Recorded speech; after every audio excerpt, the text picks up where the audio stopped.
Hey everybody, we're here, you're here, we're all here, and we are ready for another show. Welcome to the Canary Cry News Talk live stream pre-stream. Thanks for being here. Just a little reminder, head on over to CanaryCry.Party. I would highly suggest everybody go join the newsletter. It's an easy sign up. We send you alerts before we go live, and within those alerts are resources like all of the sources to the articles we cover on this every episode, as well as the art, so you can take a look at the art, revisit it, send it to your friends, all that kind of fun stuff. So highly suggest, if you would, go to CanaryCry.Party, sign up for the newsletter. It's also the only way that you will hear from us once the deplatforming apocalypse ramps back up. So do that. Thank you very much. Couple other things to remember over there at CanaryCry.Party. You can connect with us on the social medias, but you can also connect to the Discord channel. I refreshed that invite link, so that should work for getting into the Discord channel, where there's a ton of Canarians having a wonderful time discussing not just the show, but just life and goings on and praying for each other, fellowshipping. It's a great place to go. But you can also go to CanaryCry.Community. That's a URL too, folks. It's crazy. CanaryCry.Community, and that will take you to our social media thing. It's not Discord, it's not Facebook, it's nothing. It's sort of our white labeled social media. It's a wonderful time. So go do that. Get connected, folks. Okay, here we go. We're going to go. We're doing it. Stay hydrated and enjoy the show.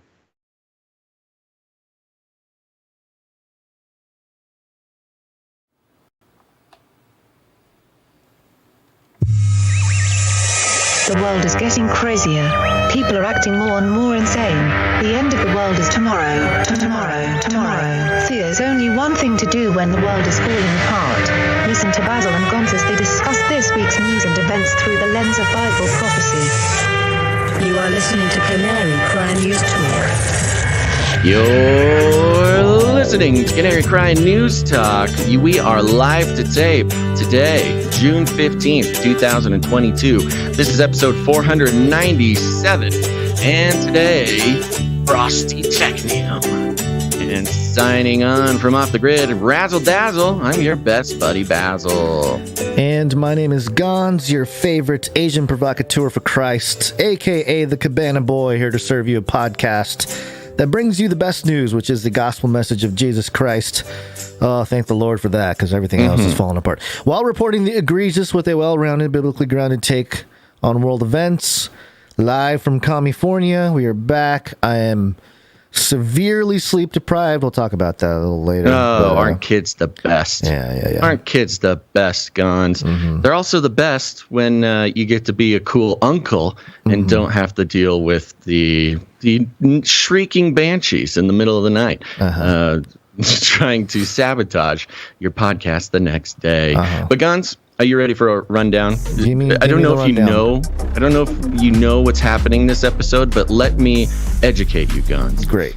First off, we're going to start off with some interesting updates regarding the Ukraine crisis and the Pope getting in on the action as we knew he would.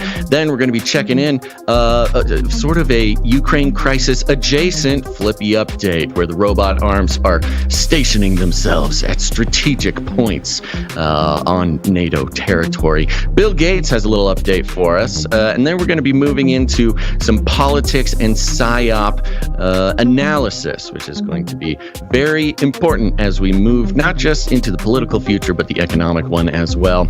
Then we're going to take a little break and get into some COVID news, but that's not the highlight. We've got some very interesting monkeypox news, which, oh man, you Canary Cry listeners, you knew exactly what was going to happen. And sometimes it's just nice to be reminded that listening to this show is a value. And then, of course, at the end of the show, checking in with Antarctica and an AI social engineering milestone. But first, Gonz, let's start with these lead stories. fight for Ukraine. New world order.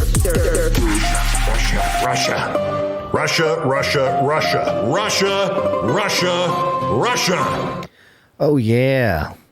You know, we don't talk about a topic for a few days and then, stockpiles, and then we got some things to cover. Yeah. Nice how that works. Breaking today, this morning, CNBC.com, Biden to send another $1 billion in military aid to Ukraine. Hey, how about you send $1 billion to Alex Mashinsky over there at Celsius, and then we can get our money out. But that'd be a better use of the money. You can't let that flavor everything, my man. But yes, the extra $1 billion, you love it. It's like as if the $56 billion or whatever wasn't enough. We just got to throw in. It's like a tip, 44 billion, or no, it was 33, and then it was 40, and then it was 44, and then just an extra. Hey, it's another $1 billion. 56 in total, now 57. It's wonderful. Oh my gosh, great! And all the staging leading up to it with Zelensky. And it says here, President Joe Biden announced another $1 billion in weapons for Ukraine on Wednesday, including anti-ship systems, artillery, rockets, and rounds of howitzers. Quote, Big guns. This morning, I spoke with President Zelensky to discuss Russia's brutal and ongoing war against Ukraine. I reaffirm my commitment that the United States will stand by Ukraine as it defends its democracy and support its sovereignty and territorial integrity in the face of unprovoked Russian aggression. Yeah, nothing about NATO, nothing about provoking, nothing about nothing. Just good old Biden speak. He spoke to Zelensky for 40 minutes. Wow. So a lot can happen in 40 minutes. Long call. Hey, for Zelensky, 40 minutes for $1 billion is a pretty good deal. I'll get on a phone for 40 minutes to get a $1 billion front there. The Pentagon knows how to close. ABCs always be closing, Zelensky. Yeah, exactly. The Pentagon said that the latest tranche of weapons for Ukraine is valued at $350 million, including 18 155 millimeter howitzers, 36,000 rounds of 155 millimeter ammunition, 18 tactical vehicles to tow 155 millimeter howitzers, ammunition for high mobility artillery rocket systems or HMARS, as well as 4 tactical vehicles to recover equipment and spare parts. Gotta get those TAC vehicles, man. The Pentagon will also provide 2 Harpoon coastal defense systems, thousands of secure radios, night vision, and thermal devices, as well as funding for training and maintenance support. That aid is collectively valued at $650 million. Man, where's all the rest of the money? And so far, it's what, $350 million, $650 million? Is that the $1 billion? Yeah, we're getting there. This is the $1 billion. Is going to include all this stuff. Great. Well, there you go. That's the latest. But some of the narratives leading up to today has been, we'll give you more rockets as long as you don't, shoot them into Russia. And then, Ukraine saying, we promise we won't shoot Russia with missiles. And then literally turned around and said, okay, we're just kidding. We're going to shoot Russia with these missiles. And Putin saying, the 4 horsemen of the apocalypse are coming. And we had a little update on that, Gonz. So I'm going to head over. I'll start this one at thesun.com, and we'll take a look at some of the other outlets reporting this. And there's some things to kind of comment on. This is coming from thesun.com. Zell hits back. Zell, Gonz. This is the new thing. We don't write out Zelensky. Now it's Zell. He has like a hip, cool gamer tag. Zell hits back. Ukraine hits back with missile strike on military base inside Russian territory. The one thing that we had him promise not to do because it would specifically cause a nuclear war, he just goes ahead and does it. So this is the roundup, folks, the roundup of what we've been following for a few episodes now. Again, Gonz laid out that timeline. Biden said, we won't give you the big rockets. And next day he said, okay, we'll give you the big rockets. Just promise not to hit Russia. And Zell says, okay, we won't hit Russia. Next day, okay, we're going to hit Russia. Then Putin says, you hit Russia, we hit you. We hit the Western decision-making places. And then they just do it. They just go ahead launched the missiles into Russia, hitting a military base. Here's the story. A Ukrainian missile strike blasted a military base inside Russian territory yesterday. The target in western Bryansk province was hit with what was thought to have been a Tochka-U missile. Mad Vlad's official claim. I love this, son. You got to love these UK rags, man. Mad Vlad's officials claim the strike had hit homes in the village of Zainuzh, around 30 miles inside Russia, in early morning blitz, which left up to 4 people injured and caused a power blackout. The attack came as Russia tightened its grip on Severodonetsk. Russian troops now control 80% of the city in eastern Ukraine. Officials said the city's 3 bridges across the Seversky Donets River had been destroyed, and Ukrainian troops were almost cut off. British fighter Jordan Gatley was shot and killed in Severodonetsk last week. It came as Kyiv appealed for heavy weapons to turn the tide against tyrant Russian President Vladimir Putin. And it goes on. Western defense ministers are due to meet in Brussels to discuss more aid. Ukrainian President Vladimir Zelensky has a shopping list that includes 1,000 heavy artillery howitzers, 300 multiple launch rocket systems, 500 tanks, 2,000 armored vehicles, and 1,000 drones. It's like quite the shopping list. I love that he has a shopping list. We can make a song out of it. Yeah, 1,000 howitzer somethings, 40 big missile guys, 1,000 drones. Now, the Daily Mail also had a report on this. This was the first one that we saw, and it says similar things, but let me get into it here. The headline, Ukraine strikes back. Kyiv blasts military base 40 miles inside Russian border in early morning rocket attack.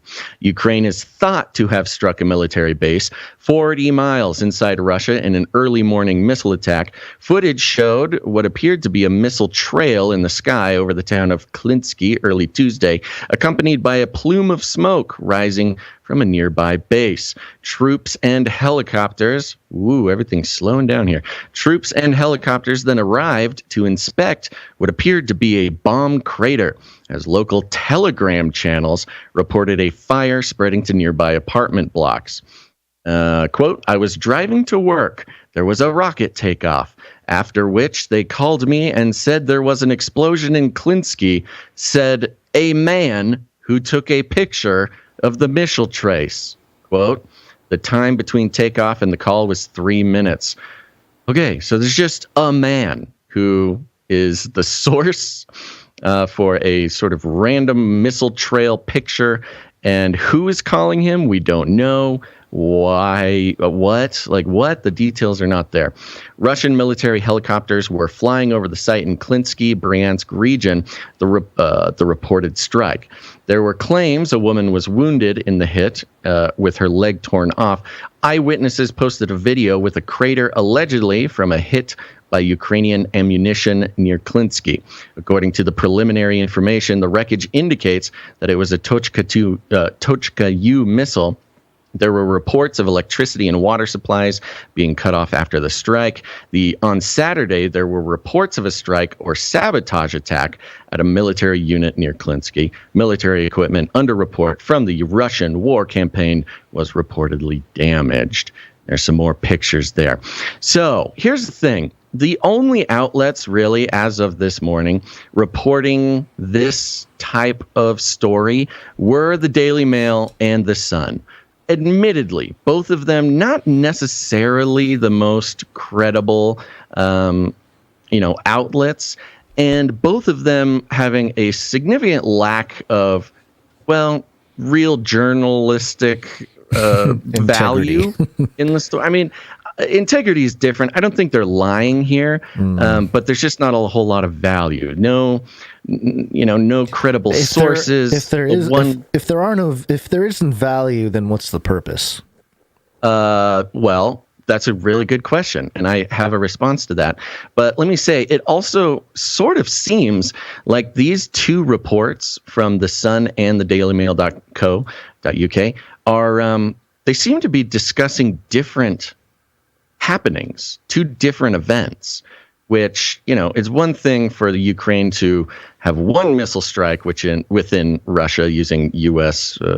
Provided weapons, but to have two of them there's just something about it.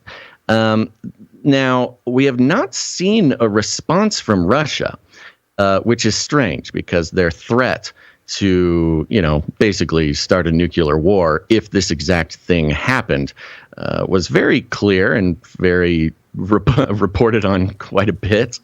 But the lack of response is very interesting here.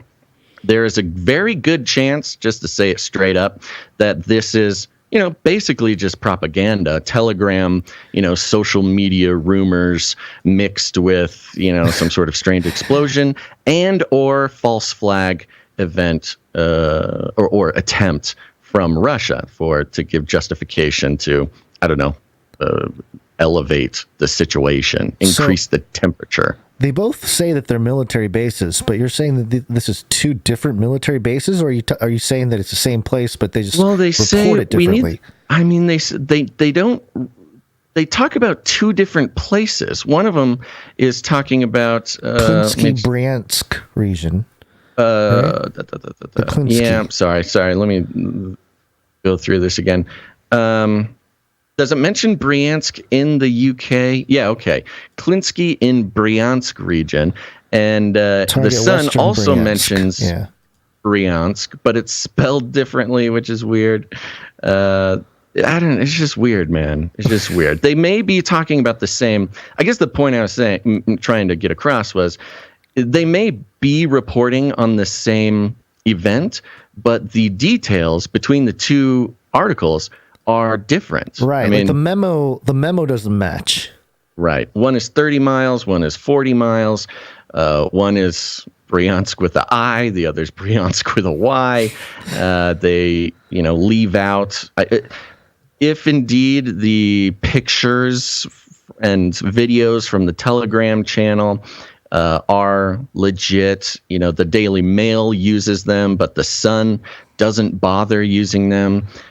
Which could be sort of a rag style purchase. Right. And even the pictures themselves, okay, they don't look, if this is like, this is a military, it doesn't have that feel. It has that feel of, we're burning down the shed and we're going to sell it to Daily Mail and say it was a Ukrainian rocket that hit us or something, Even pictures of the crater are kind of weak. The whole thing is like, okay, there's some fire in the foresty area. And and the rest of, the rest of the mainstream outlets, nobody's mentioning it. Now, in the sort of mainstream ecosphere, of course, having strong influence from the propaganda departments of the United States, it's very possible that they are suppressing the information of the attack because it makes Zell look bad, and it also raises the temperature of the situation. They don't want the American people or European people or the global community to panic and think this was the trigger that's going to start the nuclear war. That's all possible. It's also possible that the Sun and the Daily Mail just sort of were sent these stories from an anonymous source or whatever. Could be Russian disinformation. The fact of the matter is we just don't exactly know. The fact that a nuclear missile has not been launched from Russia is a good sign that perhaps this isn't exactly how it's being described. But at the same time, there's all sorts of closed door situations that could be going on right now. Including from the Pope. Space Pope Reptilian. Man, been a while since we heard that jingle. Yeah, this is dailymail.co.uk once again. And the headline here is, well, of course, they have the long headlines. World War III has been declared. Oh, wow. This was much more intense than the one I saw. Pope Francis says global conflict has started and suggests war in Ukraine was, quote, perhaps in some way provoked. Oh, where have you been, Pope? Oh, what an insightful man he is. Did the Lord tell you that? Did he come down from on high and tell you perhaps that this has all been provoked? I mean, you don't have to be a conspiracy theorist to suggest that perhaps this whole conflict was provoked. I mean, yeah, you just literally have to look at the events and the attitudes of the leaders involved that, yeah, this was a little bit provoked, Pope Francis. And continuing the headline here. So, yeah, perhaps in some ways provoked, end quote, as he denies being pro-Putin and slams cruel Russian troops. Those mean Russian troops. Let's not talk about mean Ukrainian troops, though, because that doesn't exist. You know what's fun? Just to mention, we are taking this from DailyMail. We maybe should have grabbed it from a different outlet, but this is everywhere. This is not like the other article. I mean, CNN reports Ukraine war, quote, perhaps in some way either provoked or not prevented, says Pope Francis. So this one is everywhere. Yeah.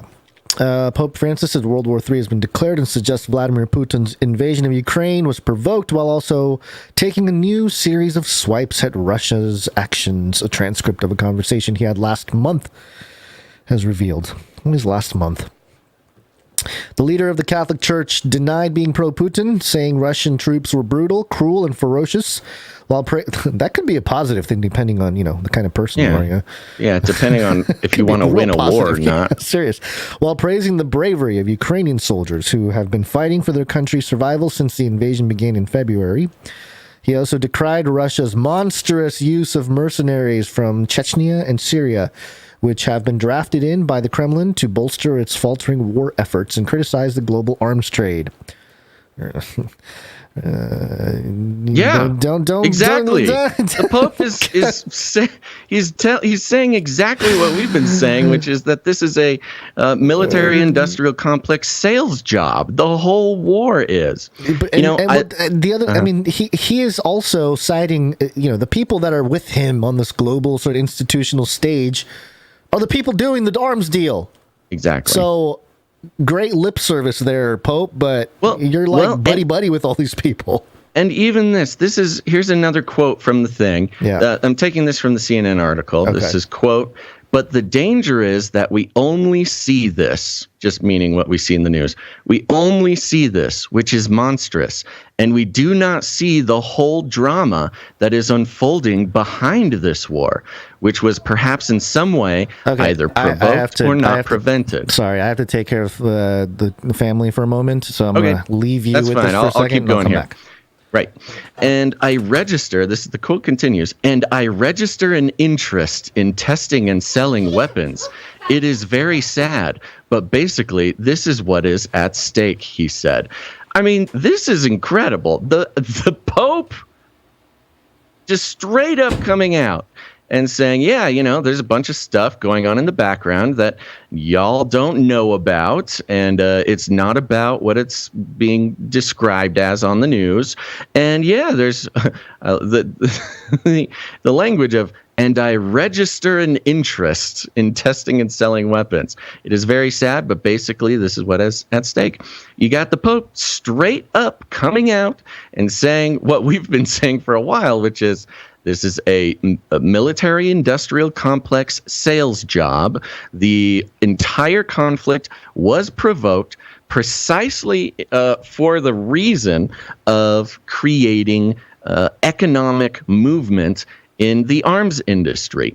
And if you remember back in August of 21, when Biden was pulling out of Afghanistan, we said on this show, look, this is actually not that great because the United States and the sort of shadowy powers that are more in control than any politician can be. Those are the businessmen. Those are the arms dealers. These are the, the war machine. The war machine of the United States, the thing that drives everything, is the military-industrial complex, which requires that the U.S. be in constant conflict. And pulling out of Afghanistan was not some brave, noble act of American benevolence on the part of the Biden administration. It was simply a shift from the Middle East market to the Eastern European market. And remember, the whole rundown of the aid that is being sent to Ukraine is not brand new shiny weapons straight from the factory. This is a liquidation project for the United States military, where we are sending them, kind of all of our old dusty equipment. We're sending them the stuff that's been sitting around, or perhaps, you got to remember, in Afghanistan, we left billions of dollars worth of equipment on the ground, just keys in the ignition for whoever can sweep in. I think, I don't have the number right in front of me. It was something like $10 billion worth of arms and military equipment were just left on the ground in Afghanistan. Boom. I'm back. That's $10 billion that needs to be replaced by the U.S. military. So that's $10 billion injection of your tax dollars, if you're American, into the military-industrial complex. Now, with the Ukraine situation, this $40 billion, 33, then to 40, then to $56 billion worth of aid, most of it in weapons, is not necessarily brand new shiny guns from the factory. This is old U.S. dusty military equipment that we are sending over there. There's been reports and stories about how the Javelin missile systems, their batteries are corroded and some of them aren't working. And, the purpose of this is to clear out the United States stocks so we can go ahead and purchase the new shiny toys. And the Pope is just straight up coming out and saying it. This was provoked. It was not prevented. And there's a main interest in testing and selling weapons. It's very sad, but basically this is what is at stake, he said. So it's not even a matter of hiding what's going on.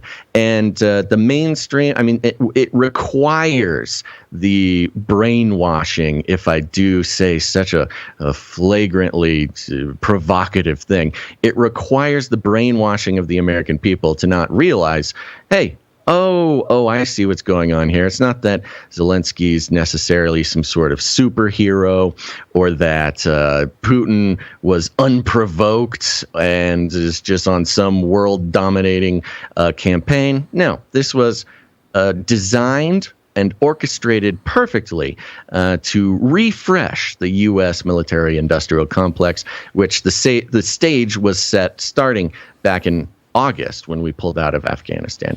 And, we got a lot of things to say about the Pope, but him coming out and straight up saying this type of thing, there has got to be some play after this, unless he's just totally gone rogue, but that does not sound like him. Yeah. Did you get to the Sputnik thing there? The last one? No. I was saving that. So this is Sputnik carrying water for Putin. SputnikNews.com, and their reporting of this, the headline, Shilling for the Devil. Media explodes as Pope admits NATO provoked Russia. Oh. Yeah. Media explodes. Last month, mainstream corporate outlets accused the pontiff of dabbling in conspiracy theory after he noted... look at that. Yeah. So if the Pope suddenly starts saying something that's true, it's malinformation, conspiracy. Is the Pope a right-wing extremist, white supremacist terrorist now? I don't know, but he might, maybe Elon got to him. Conspiracy theories accused him of dabbling in conspiracy theories after he noted it was, quote, others who created the conflict. Mm-hmm. It was them, and that NATO had provoked Russia's military operations in Ukraine by barking at Russia's door. Weird. Wow, he just says the truth and gets called a conspiracy theorist. Even the Pope is not immune from this, Gonz. Mm-hmm. Prominent anti-Russian media personalities exploded on Monday. I'm just picturing people combust. Literally exploding. Literally explode. Comparing Pope Francis to a dog and accusing him of parroting Putin's talking points. after the Holy Father suggested in a newly published interview in Vatican News that the West provoked the special military operation being waged by Russia and Ukraine. And a lot of it's the same information. It's just funny how it would in Russia, there's a whole reaction to it as well. There's an interesting layer to this. Of course, this is Sputnik News, which is, I don't know if it's necessarily state media, but of course it's pro-Russia. Yeah, pro-Russia. And we've been following the religious war aspect of this, where, of course, Russia, being predominantly Eastern Orthodox, the Eastern Orthodox Church is an aspect of the control mechanisms, the political alliances. Putin very much sort of presents himself as a pious Eastern Orthodox Christian. They had the sinking of the Moskva ship, which, an artifact, a piece of the cross was lost. Piece of the cross that Jesus hung on, sunk in the ocean. Those Ukrainians, NATO, destroying religion. It's been sort of set up as the secular, hedonistic West, waging a war on the pious Christian East. Yeah. And now Eastern Orthodox and the Catholic Church have traditionally been somewhat at odds with one another, not necessarily in too much of a hateful way on sort of a broader scale. However, that does definitely exist. But the combativeness between the Eastern Orthodox Church and the Roman Catholic Church is notable, and especially notable in this conflict. And especially notable in this conflict because Joe Biden, being only the second, sort of devout Catholic president that we've ever had. So to have the Pope, who, for all intents and purposes, would be Joe Biden's spiritual leader, coming out and sort of giving away the gravy on this whole thing, really ignites a strange twist in the religious war framing of this, where, now it's not just the West and Catholicism against Eastern Orthodoxy, but it's a rogue Catholic heretic, Joe Biden, being, and when you compare, so for instance, with the 2000s, especially the early 2000s, sort of juxtaposition of the Christian West being attacked by the Islamic Middle East, and the setup of that as jihad or holy war or religious war. And then in the sort of later aughts and into the early 2010s, there was a big social movement for, the terrorists they're not regular Islamists, or however, Muslims, I guess. They are sort of radical. They're radical. They have a perverse version of Islam. They, whether the facts of this line up or not, this is what the narrative discussed.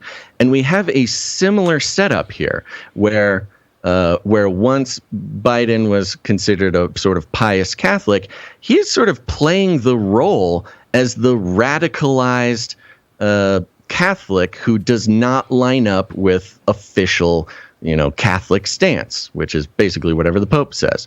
So placing in opposition the Catholic President of the United States and the Pope himself really does mirror the sort of social engineering strategy of the, early 2000s, 9/11, Islam versus Christianity. I mean, it's the same playbook, but it is interesting that the U.S. is on the other side of it right now.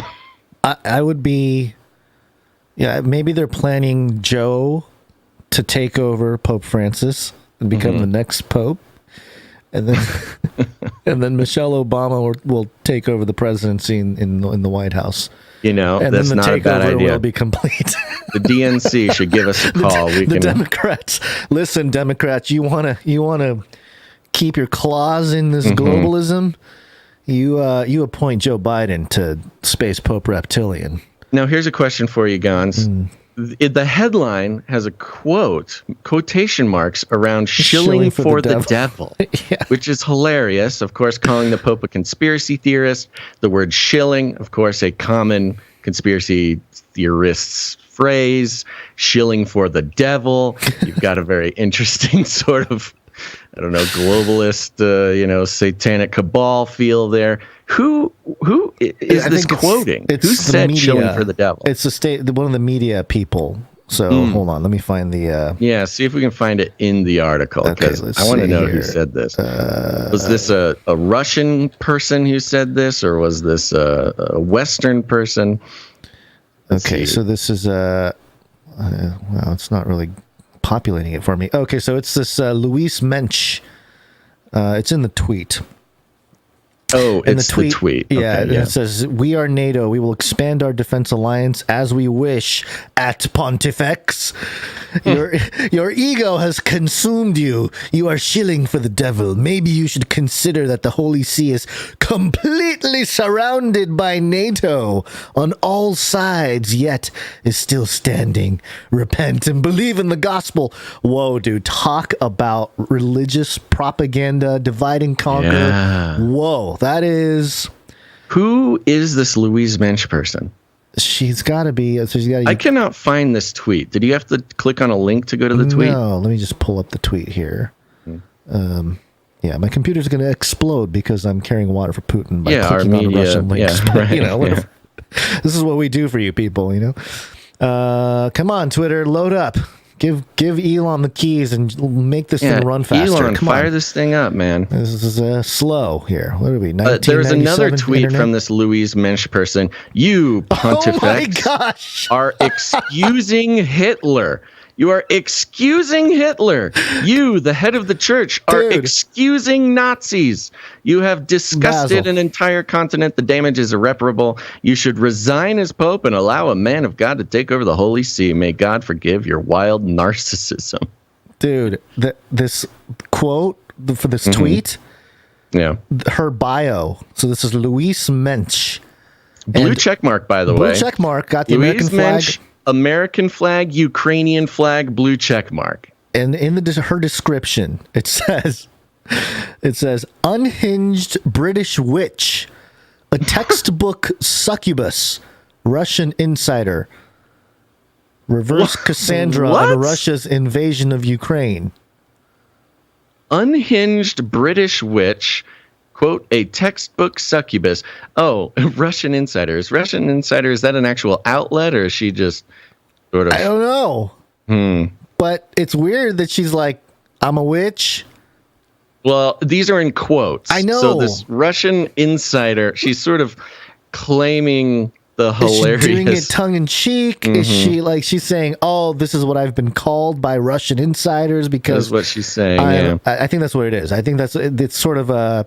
Yeah, it's a tongue-in-cheek, kind of thrown back at the Russian media, maybe that quoted her in the past or something like that. Right. This is Sputnik quoting her again. You know? So she's at war with Russian media, obviously. Right. Yeah. Okay, that makes sense. Just more. Anytime there's mention of witches, so she's probably not a witch, but she's. Well, who knows? Well, you never know. I guess, that is bizarre, though. That is really bizarre. You gotta love Sputnik News, man. Gotta love Russian propaganda. Well, there you go. Shilling for the devil, folks. The, I think the framing of this as a religious war is really one of its main characteristics that is being ignored significantly by the mainstream media, and I think it's a really important one because it helps you understand the fervor and some of the, I don't know, just the wild sort of out of your mind attitudes towards the thing. And it's very useful. It's very useful. The United States has a long, successful history of using religion to justify all sorts of things. We saw it we've seen it for pretty much its entire history. So it's a very effective strategy. Hey guys, you know what day it is? It's Wednesday. It's time for the CanaryCry News Talk. Yeehaw! It is Wednesday, my dudes. It is Wednesday, my dudes.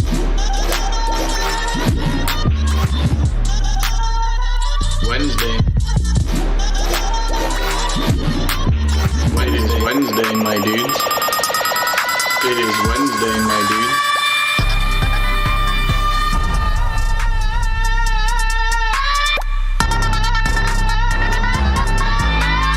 Wednesday, my dudes. That's right. It is Wednesday, in case you missed it, folks. So we're having a good time around here. Just a quick heads up for everybody. We do have a hard out today. So we'll be zooming through certain parts of the show, probably including this update section.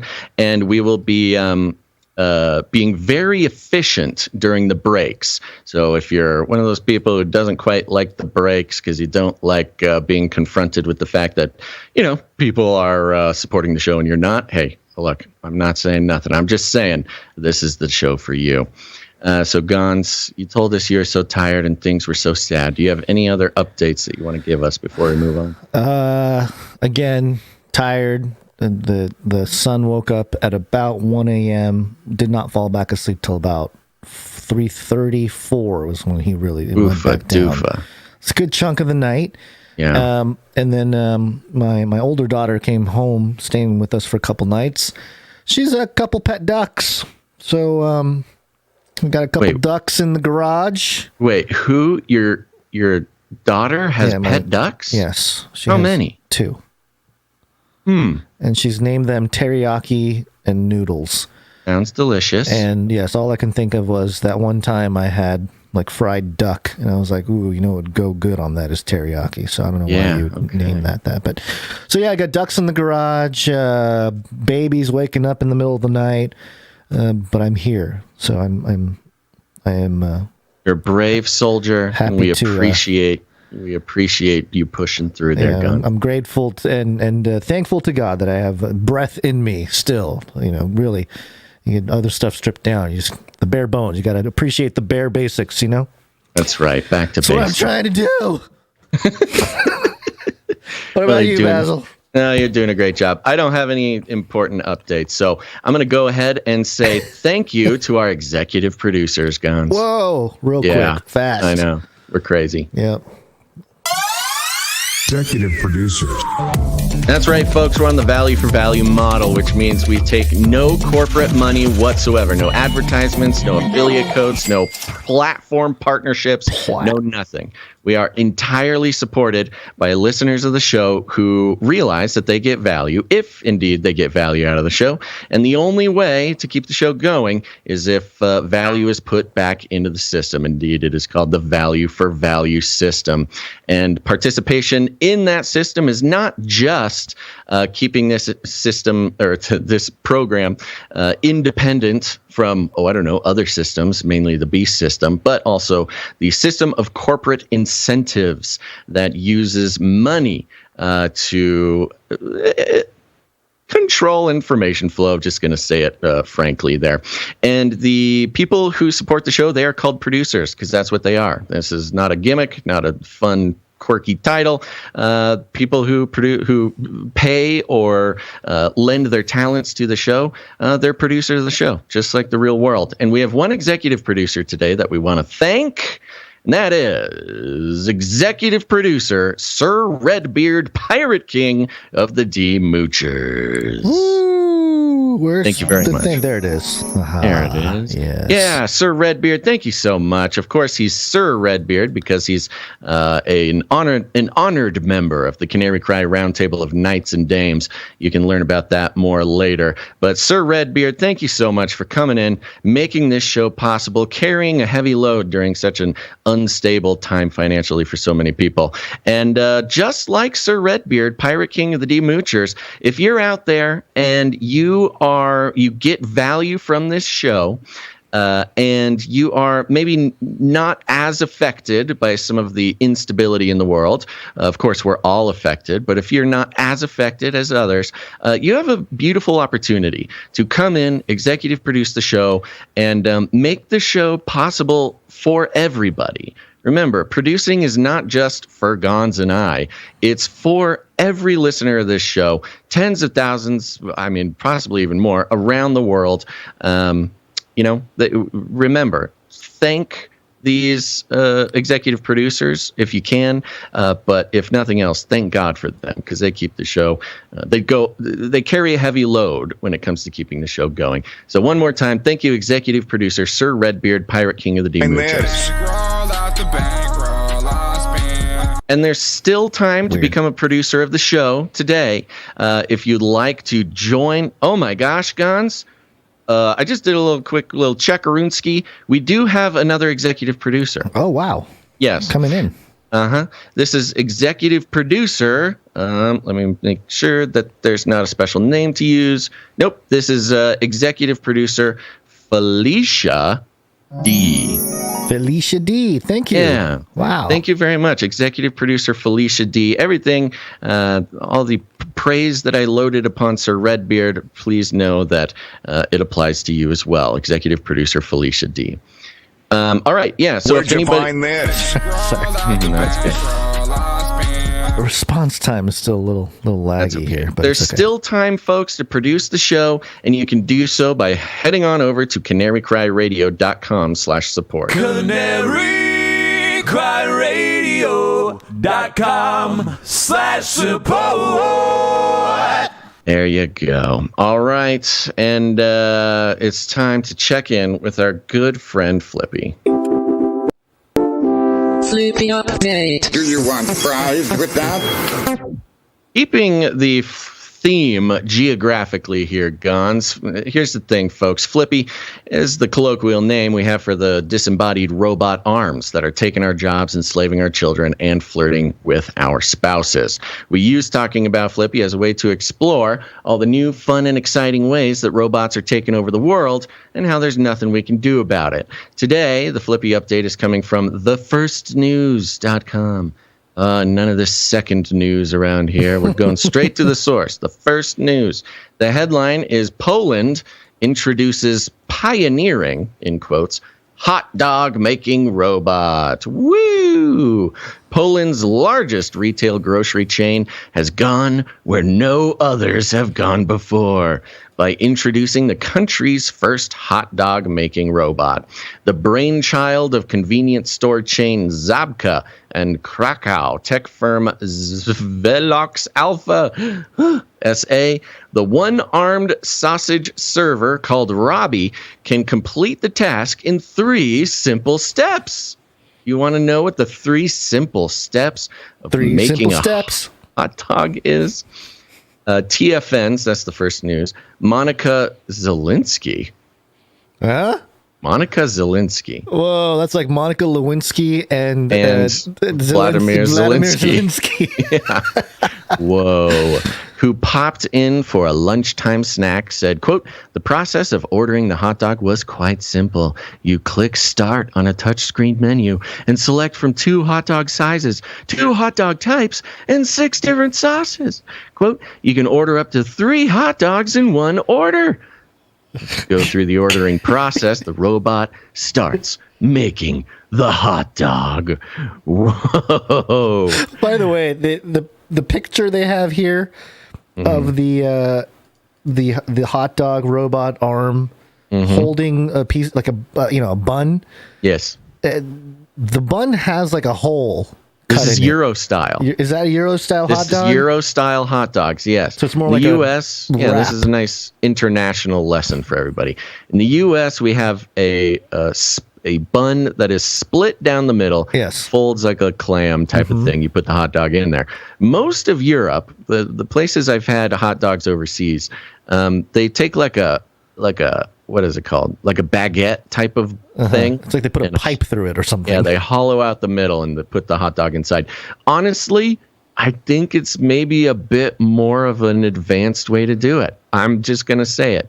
Look, I love America. Yeah, where are you going to put the relish and the onions and that's what the I was gonna cheese say. and all that, man? Come on. The American-style split bun allows for significantly higher customization and slathering on of condiments. Yes. Which, Americans love condiments. If there's one thing to know about Americans, we love sauces. Not a whole lot of sauces being used in overseas hot Are they dogs. just dipping it in like mustard or something? That's what I'm assuming over there. Dipping. Well, I'll let you know right now because Monica Zelinsky gives us an incredibly detailed account of how this works. Tell us. She continued, quote, "First, the robotic arm pulls a bun out of a closed drawer compartment and puts it on a hot grill to heat and toast it. Then it takes out the bun and slips it under a tube that squirts in your condiments of choice." Sounds delicious. Next, the robot places the bun on a little metal bed and carefully slides the hot dog into it. The arm uses suctions to pick up a paper sleeve for the hot dog and slips it onto the bun. Quote, "Lastly, the robot picks the hot dog up and places it into a stand-up tray where it lowers and the door slides open when the whole process is finished so you can safely take it out. No danger to this hot dog, Gonz. You can safely receive your hot dog." So there's your step-by-step. You got great. Yeah. I think somebody had like a word count goal they needed to hit. Yeah, they needed to get into every detail. They stretch out the full block quotes of how a hot dog is made. She added, quote, "So if you prefer self-service, this is something for you, especially since the robot has different language options. So you don't have to stress about asking for the wrong condiment." Oh, don't want to stress about asking for the wrong condiment, Gonz. Thank God these robots are solving all of the world's toughest problems. Now, this robot is being implemented in a pretty big chain out there in Poland, right? The gas station? Yeah. So there's the grocery outlet that is a pretty big grocery outlet over there. It's called, what is it? Zabka. Convenience store chain Zabka in Krakow. And it says down here later, boop, boop, boop, boop, scrolling, the fuel giant Orlen is also moving towards automation with a mobile phone app that will improve and streamline the preparation of hot dogs at its petrol station. So this is actually a different outlet. Sorry, this is a gas station that has an app that you can grill your hot dogs with. But now, this convenience store chain is quite big. Positioning. Now you got to remember, folks, Poland, NATO territory, right? Shares a border with Russia. Yes, Poland and Russia, very contentious relationship, especially at such a time as this. And now FLIPPY, the most diabolical of robots, sneaking into our hearts and our lives by preparing hamburgers or hot dogs in this case. I think we have a very strategic robot army of FLIPPYs, or Robbies in this case, being positioned along the NATO border with Russia, just in case some sort of robot apocalypse action needs to take place. Okay, so it could go one of two ways. There's multiple ways, but in my mind, there's one of two ways. One is Poland does get hit. They're one of the collateral damage locations when Putin starts to, apocalypse nuke everybody in NATO. Yeah. And therefore, we need the robot arms to help feed and ration out the food that's remaining for the locals there. You're not going to trust humans; they're going to steal. So make sure the robot's the one hanging. That's one scenario, right? The other scenario is are there pipelines going through Poland? There has to be. There has to be, right? Yeah. So this is Putin going, take care of my when people come to buy my product, give him a hot dog with the robot arm. Give him a hot dog, and then I won't blow up your country. I think these are sleeper agents. These are FLIPPY robotic warfare sleeper agents being positioned in a very. From who though? Who's? I think NATO. You think? I think this is NATO. This is a NATO move. Okay. They're like, if we started putting more missile systems in Poland, then Putin would get suspicious. I think putting these deadly robotic arms all along the NATO border with Russia is a militarily strategic move. All it takes is pressing one big red button, and all these FLIPPY arms come to life and either defend NATO or invade Russia. Yeah, and you can just tell Putin ahead of time, if you take over the robot arms, we can press a button and it will distribute poisonous sausages to all your Russian troops. You thought these Ukrainian soldiers were the bravest, most heroic soldiers on the Eastern Front there. It is Robbie. You just wait till Robbie, the robotic arm, comes alive. And soon we'll be sending, Poland billions of dollars of robotic arms, allegedly to serve fight hot Putin dogs. to fight Putin in Russia. Yeah, right. So there you go. There's your Flippy update. 1133. Uploading binary code. Execute order 666. Infiltrate humans with extreme kindness. Then exterminate all humans with prejudice. Exterminate. Go to CanaryCry.Party, put it in your URL. There you will find the live stream, you'll find the clips channel, email lists, text notifications, street team posters, show notes, and ways to connect with other Canarians and become a producer.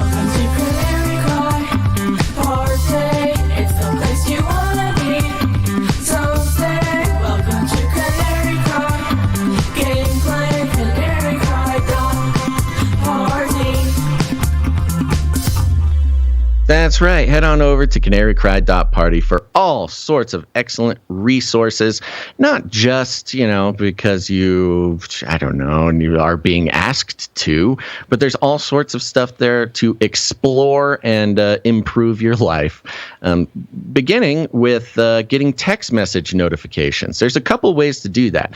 You can either text the word Canary to the phone number 877-740-3226. That's Canary to 877-740-3226, and you will be put on our text message alert system, so you'll never miss a show. Never again shall YouTube or Twitch or whoever stop you from getting the truth by not sending you a notification. You can get one straight from us. You can do that also over at CanaryCry.Party up there at the top. You should also join our newsletter, which is very important.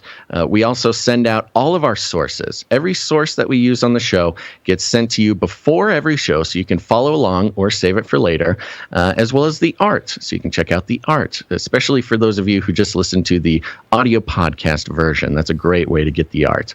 But you can also listen to Ravel. Ravel is a podcast I do with Dr. Christopher Ryan Gates. We explore, society, scripture, and scandal, having tough conversations in good faith. And the episode that is out now, which I highly recommend everybody listen to, is with John Lennox. He's a mathematician and an apologist, a pretty big-time fella. And we were so grateful to the Universe Next Door podcast to let us commandeer an interview. Hijack!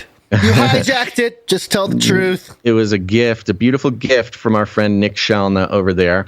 And Dr. Christopher Ryan Gates was able to sit down and have a conversation with Nick and John Lennox. It's an excellent podcast, and I highly recommend you check it out. If you go to CanaryCry.Party and scroll down, you can listen to the episode right there on CanaryCry.Party. But also make sure to subscribe everywhere. And there you go. Go do it, folks. Not now, but do it after this episode. Yeah, go to our Clips channel, too. Subscribe to the Clips channel, where you can find all the snippets of all the segments of what we do clipped up so that you don't have to sit through hours and hours of show. You can just find it by topic, and it's a great resource. So go do that. Cry Clips on YouTube and Odyssey. Yep. Okay. Are we ready? I'm ready. We're taking things that are genetically modified organisms and we're injecting them in little kids' arms. We just shoot them right into the vein, right into the vein, right into the vein, right into the vein. Axios reports here, Bill Gates predicts climate tech winter. Oh, another prediction from this guy, huh? This is full of predictions. If there ever was a modern prophet that is being sort of peddled out there.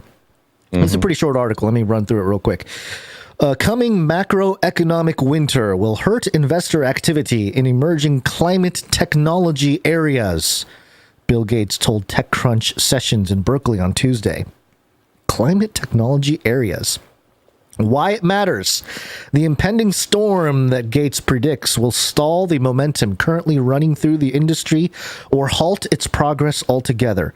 Is he talking about a physical storm, or is he talking about like a metaphorical dark storm? Winter? Like a cyber pandemic mixed with dark winter? Yeah, very weird. Context. Gates founded Breakthrough Energy, a climate change-focused organization that includes a fellowship program, startup incubator, and venture arm. It has $2 billion assets under management and invests with a 20-year return target as opposed to a typical VC life cycle of 5 to 10 years. Oh, yeah. Jump on this boat with me, fellas and ladies. Take a while. 20 years with Bill Gates, and you shall see your riches grow. Yeah. Driving the news. Gates spoke to a packed auditorium at the University of California, Berkeley on Tuesday about the challenges facing early-stage startups addressing climate change. He sees Breakthrough Energy's role, that's his company, as a catalyst, of course, among more traditional venture investors that are hesitant to back technology that hasn't yet been proven or commercialized. And it's starting to sound more like ESG. The changing macroeconomic cycle, which Gates says is changing, quote, as rapidly as any in his lifetime, will scare off investors that Breakthrough is targeting. What they are saying, quote, we will go through a winter period for a number of years, Gates says of the macroeconomic outlook. Quote, we will have, like in 2001, where the valuations were too high and will now go to the other extreme. The question is, can we still catalyze capital in these things that are unproven, Gates says. I don't know, Basil. With the way the economy's looking, with the way all the talk about a great reset, you know, the thing that I don't think people recognize about the Great Reset is that people, you know, they're sort of calling it out and saying like, oh, look at these evil plan or whatever.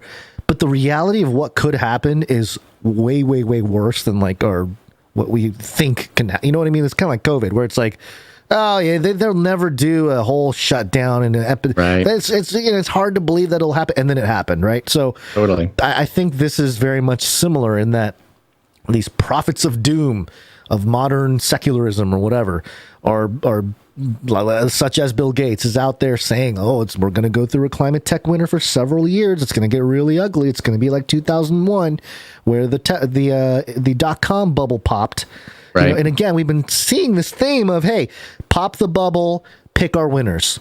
And that's pretty much what's happening. And Bill Gates plans to be at the forefront of that because, you know, he comes from this prior world where he's made all his money. He wants to make sure that his legacy stays intact, I'm sure. Yeah. So we'll see that happening. But also, what are they really planning? Like, what level of bad is this going to get? And I think our next story sort of touches on where things might be headed. Do you got anything to say about this before we move on? No, except for, I think you're, I mean, this is a very sort of dire warning. I think it's interesting, the reference, like I kind of mentioned, he's referencing, you know, Biden's dark winter from the pandemic, right, and Klaus Schwab's cyber pandemic. Yeah. But also, like you said, the ESG movement. He's basically saying, you know, ESG investment is going to slow down our journey, our quest to create technologies and fund, you know, things that will save the earth is going to slow down. This is very sad. But there's a little bit of subtext here, which is like, hey, but listen to what I'm saying. Prices are going, you know, valuations are going to be low. You're going to make a ton of money. It's just going to take a little while. But the forecast for this period that we're moving into, which I think very much kind of ties into the interesting concept of the Pope being like, hey, this is not on accident. which he refers to the Ukraine crisis. I think this is Bill Gates kind of doing the same thing. Like, hey, this is not on accident, but it creates a lot of potential to make a lot of money. So come give your money to old Daddy Gates. That's the other thing is there are no guarantees that Bill Gates will make it out of this. This is sort of a bloodbath war, kind of a macroeconomic. I don't know. Battle's not. It's too soft of a word. It's like a. I don't know. An apocalypse. It's an apocalypse. It truly is. It's a revealing. It's an unveiling with all the scariness that comes along with that. So just notable that he's making this a part of his, visible public message. Poly. It's Latin for many. Tick. Now suck your blood. Politics. Okay, time to get into it. Yes, along the same lines, Gonz, this was a very interesting find, and this comes from mvtimes.com. MV, like kind of MTV, mvtimes.com. And I believe this is Martha's Vineyard Times.com. Is this correct? I believe so, yeah. Yeah. And which is interesting. You may know Martha's Vineyard being sort of the one of the most elite geographical areas. All the presidents live there. All the business people have places there. All the politicians, they get places there. And MV Times seems to be a bit of kind of like a news organization. It's kind of like a bloggy. Well, it's almost like an HOA newsletter. Right, yeah. They report on things going on in Martha's Vineyard.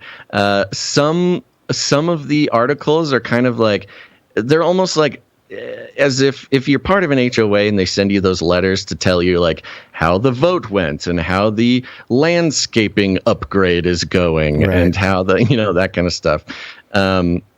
And one of these here is what I just mentioned. The headline is Memorial Wharf Construction Still Not Completed. So a little update on Memorial Wharf in Martha's Vineyard. And it kind of starts out, the Edgartown Select Board was provided with an update on the Memorial Wharf construction, which was expected to be completed by Memorial Day, but has experienced delays. And it's kind of giving an update to, some of the projects in the area. They mention the board. It's kind of like, your HOA board or whatever, your licensing board for the area. But there's an interesting paragraph in here after talking about the wharf going, taking longer than expected. Then there's like a budget problem with, something going on the island. And then there's this little paragraph right here. The select board approved a request for a 2,500-gallon commercial propane tank for 79 Turkeyland Cove Road in Katama, owned by former President Barack Obama and First Lady Michelle Obama. Quote, "We've never had a private propane tank come to us," said Select Board member Arthur Smadbeck, with Select Board member Michael Donorama noting a private residence propane tank is typically a fraction of the quantity being requested. Additional personnel appointments were made, and it just goes on some other neighborhood business. And this little paragraph in here just mentioning that, the Obamas are putting in a 2,500-gallon commercial propane tank for their residents. Now, for those who are why would they do that?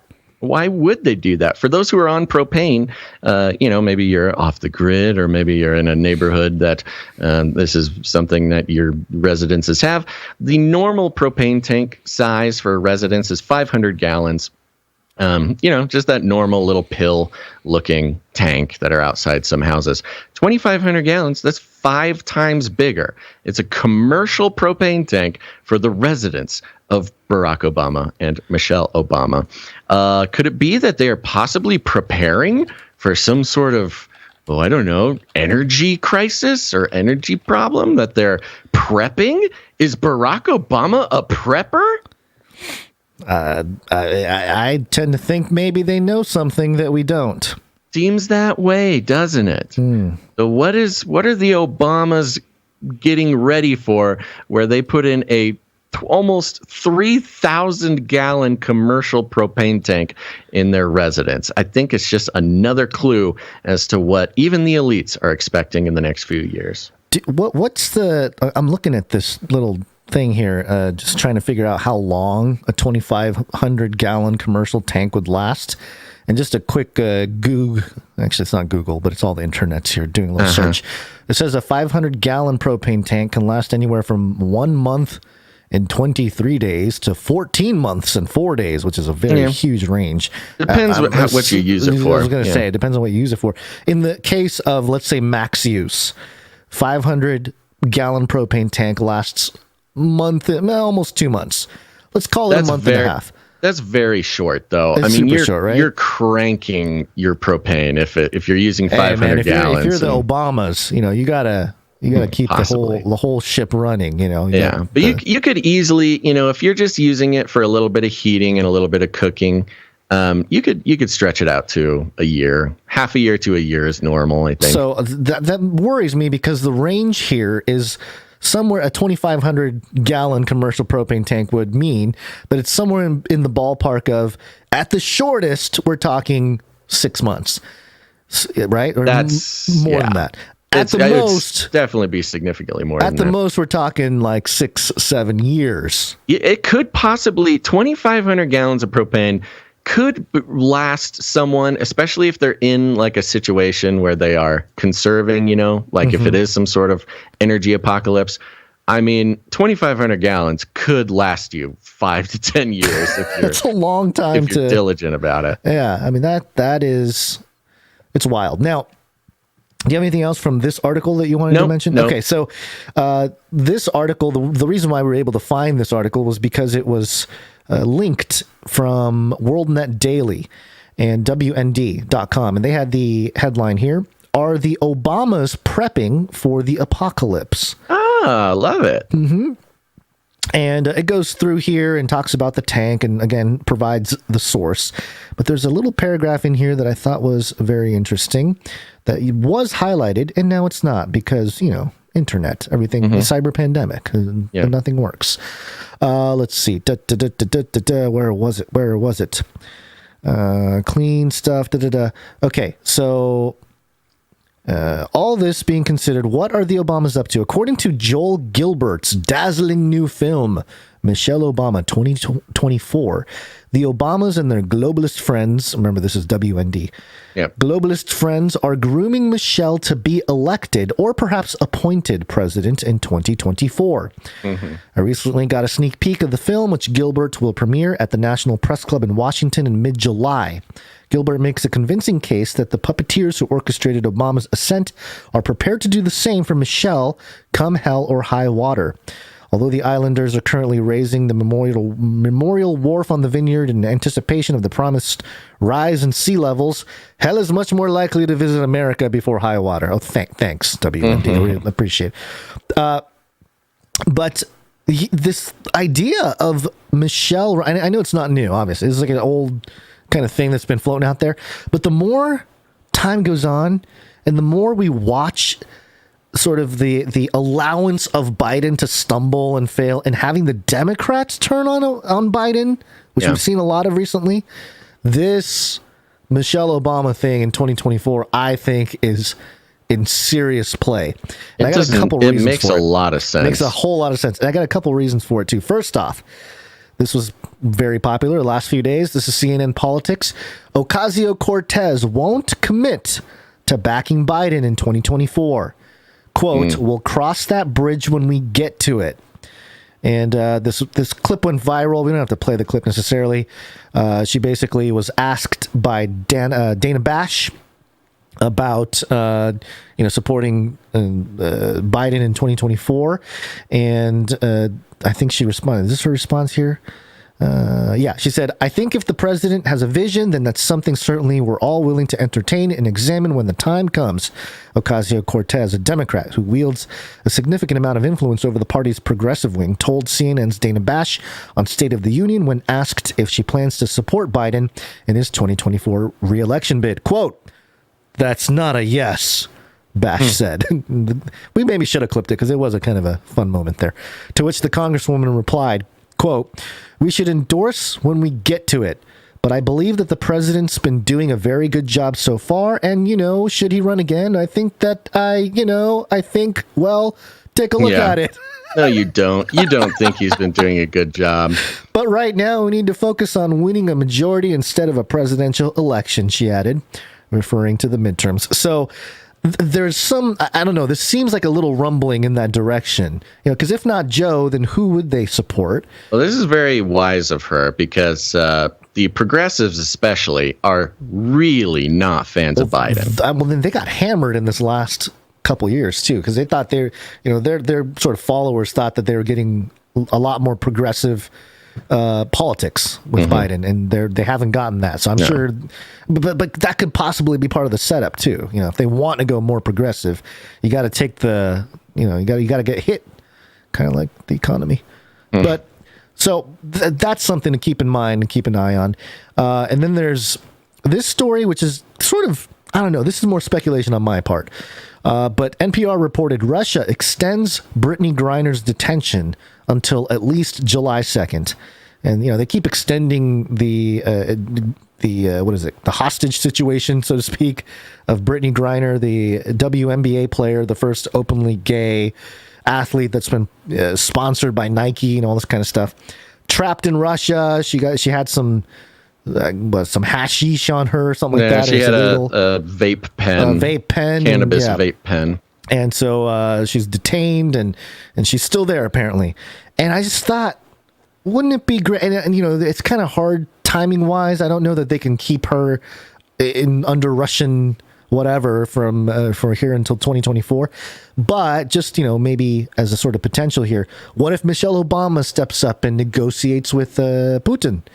And they're able to make some kind of deal, release Brittany Griner. Then you have sort of not just a progressive thing, but you have Michelle Obama, who would be the first female president who is also black, who is, there's so many things. And then she saves the black gay athlete out of Russia, out of the clutches of the religious right, Putin, bad people. There's just a whole lot of setup here that makes it seemed like the Michelle Obama thing is really in play. So just a couple things to look at. I'm not saying that's going to happen. It's an interesting theory and an interesting strategy for sure. Yeah, and makes total sense. I mean, totally not out of the question. Yeah. So we'll keep an eye on the Obamas have done a great job of keeping themselves at the forefront of Democratic popularity. Right. And I did look into sort of the sentiment of the idea of Michelle Obama becoming president in the last few months to a year.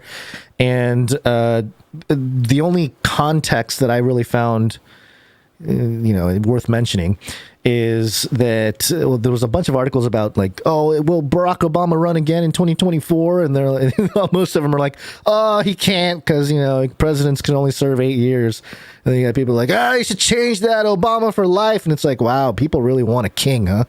But then there was The Guardian back in February of this year, and the headline was Republicans fear Michelle Obama presidential run, ex-Trump aide says. So there's already been a little bit of rumblings there. And then Newsweek back in December of 2021, Michelle Obama for president, what polls say about her 2024 chances, which is really useless. It really was just more of a, hey, is she popular? And yeah, the polls show that, yes, she's popular and that she would do very well if she did run. So it's all kind of being teed up for that. Yeah, I totally see it. Yep. We have a quick Coeur d'Alene update. Did you want to run through this real quick? I guess, yeah. I was kind of reading through it, trying to figure out what the angle was on here. But this comes from IdahoTribune.org. Yes. And the headline is Local Coeur d'Alene White Lives Matter group affiliated with Patriot Front leaked chat reveals celebration after LGBT event. Just LGBT, huh? Yeah, the subheadline says they're anti-Christian, anti-conservative, and they're here in North Idaho. Yeah. Which is the group, the Patriot Front. They're allegedly anti-Christian and anti-conservative, which is the opposite of what we are led to believe. Are you sure? I thought that was a quote from this White Lives Matter group. talking about someone else. Well, let's read. Let's find out. While residents of Coeur d'Alene were met... Now, this is from IdahoTribune.org, which is an interesting outlet. It does seem to have some pretty conservative leanings. Serious conservative... Right-wing, right-wing leanings, but they're also reporting on this Patriot Front story. I don't know much else about this outlet, so if anybody has any more information, let us know. While residents of Coeur d'Alene were met by a surprise appearance by Patriot Front over the weekend. That's an interesting way to surprise appearance. Surprise! Like clowns coming out of a car instead of it's a we're here in our U-Haul with the white masks. Mm-hmm. Those arrested told a story of 31 young men with little to no connection to North Idaho. However, the local group known as White Lives Matter tells a different story.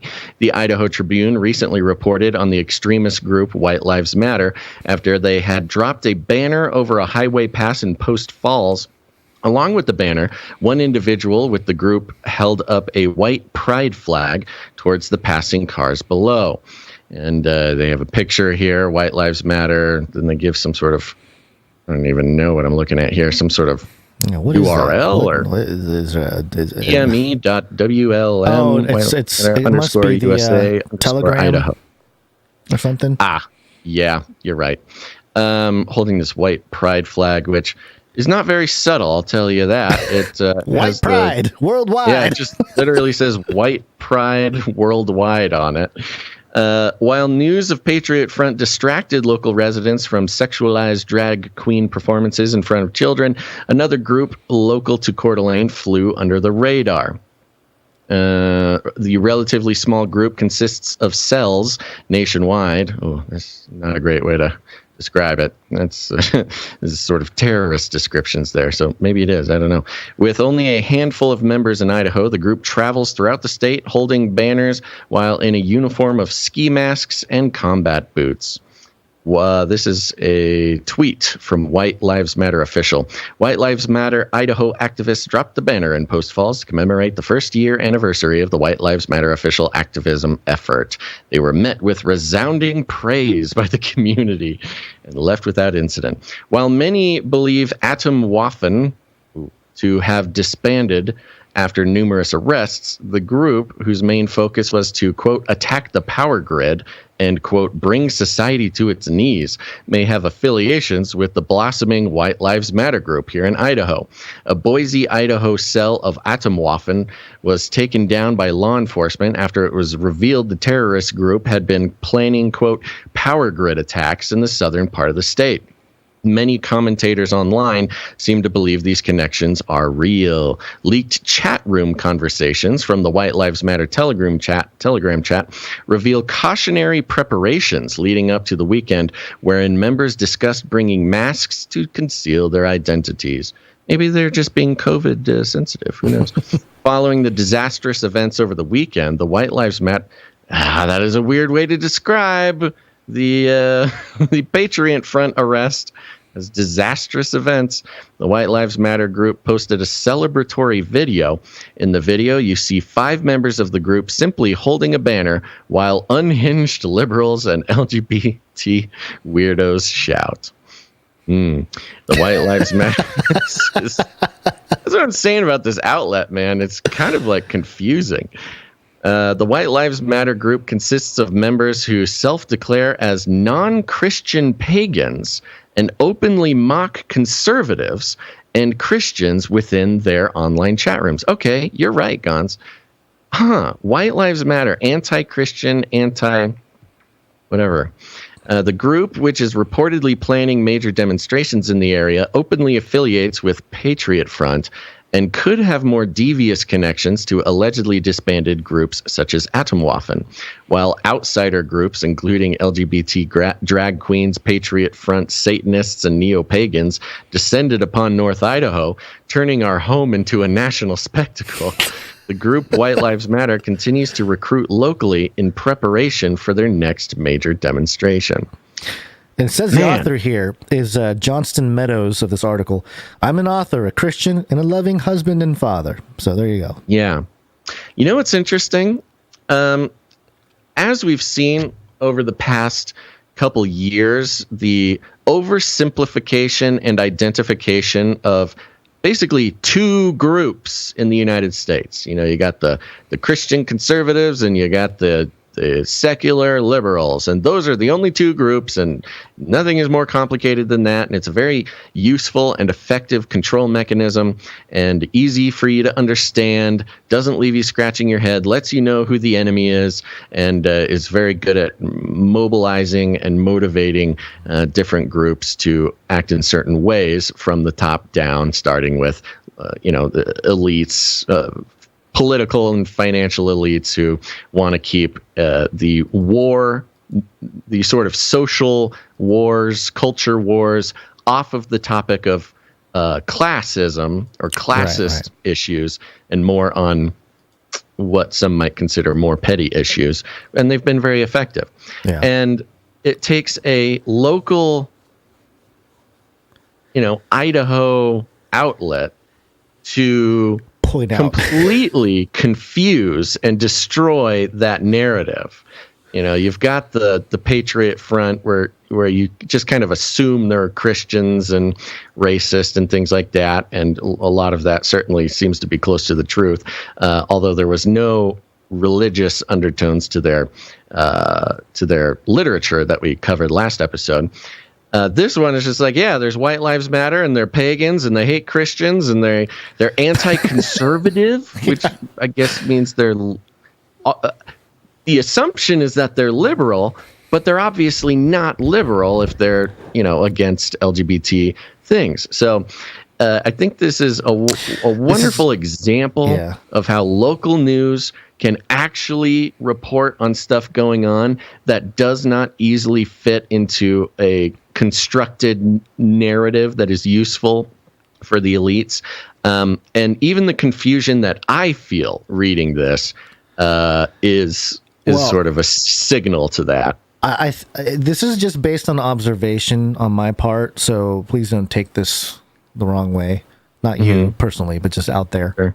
But I've noticed that the movement towards a more, it's not I wouldn't consider it like racist white supremacy, but more of a nuanced sort of, hey, us white people from Europe, we are allowed to preserve our culture too, like that kind of narrative. I guess it's sort of a, would you call it populist maybe? So I know what you're saying. You know what I'm saying? There's that sentiment, I suppose, of, hey, white people should unite, or people are being, genocide, all this kind of stuff. It wasn't coming from Christians a lot of times. Right, it comes it does come from a more secular, kind of a sometimes even pagan sort of background. So that is really the facts, but then when you see the mainstream, they just lump all of those people as Christians or as right-wing extremists or whatever. So it makes it really confusing for the general public. But in reality, the people that are really all about this sort of white pride kind of thing are mostly like pagans, which is exactly. That is so crazy, but not talked about. You've got a lot of the white supremacist groups. They actually identify specifically as pagan, and a lot of them specifically as, Norse. Norse, yes. And somebody mentioned Norse types. All Eyes Will See in the chat says Red Ice narrative yucky poo. Red Ice was one of those places that, they were a lot more like coast to coast. They're doing a lot of like UFO stuff and Fringe and all that kind of thing. And then they used to be sort of like, we used to kind of look at them as like colleagues, they had almost. Their stuff was polished. It was really nice. They talked about all that. And then they really went hard in on the, hey, they're trying to kill all white people narrative, which, again, you have the right to report and sort of take positions on anything you want. Analyze, that's I'm for free speech. So it's like, okay, if you want to talk about that, please feel free to do so. I'm not saying that they can't or shouldn't talk about it, but it's just fascinating how in the media, it's just a complete different way they paint the picture. So, well, it's not very convenient, is it? Because, if you've got a large group of straight up white supremacists and they are claiming to be pagan, that's not very convenient for like the liberal Wiccans and the popularity of, witchcraft or witch talk, or, the pagans on the other side. Well, that's the thing too. There's pagans who are against the whole LGBTQ thing because they see it as a, sort of an extermination thing. And it's like, they're trying to end, our civilization by depopulating us with the whole gay agenda. So they're sort of on board with weird stuff that, not weird, but just things that are, it's like a mixed bag of stuff that's not being reported accurately in the mainstream, which is why I think most people will be confused when they start looking into this a little more. I mean, it's a great deconstruction, and it's a poignant fact, which is that it's inconvenient for the control narrative to state the reality that much of the white supremacist culture is rooted in, pagan religiosity and not Christian. Yeah. But, that doesn't work very well for the Democrats, so you don't hear about it very much. We made too many movies with the token white guy as the religious nut who wants to blow everybody up. Well, and to be fair, it's also useful to the Republican narrative too. Not to point out just one side of the coin, as far as the false paradigm of the left-right paradigm, which of course we try our best to deconstruct here on an episode basis, that the idea, the ignoring of the pagan racists is actually good for Republicans too, because it, in the same way that the left loves to count up victim points, the right does similar things too, which is, hey, they think we're all racists, and we know we're not, but can you believe that they just keep lying about this? It's like a very useful lie for both sides. It's the lies are useful for both sides. And it's all based on victimhood as sort of the basic economic unit of that narrative. The left can say, oh, the right's racist, that makes us victims, and the right says, hey, they're all lying and saying that we're racist, so that makes us victims. So everybody's victims here. It's the currency of the time. Well, okay, thank you very much, Idaho Tribune there, you beautiful, confusing, weird little outlet. Speaking of currency,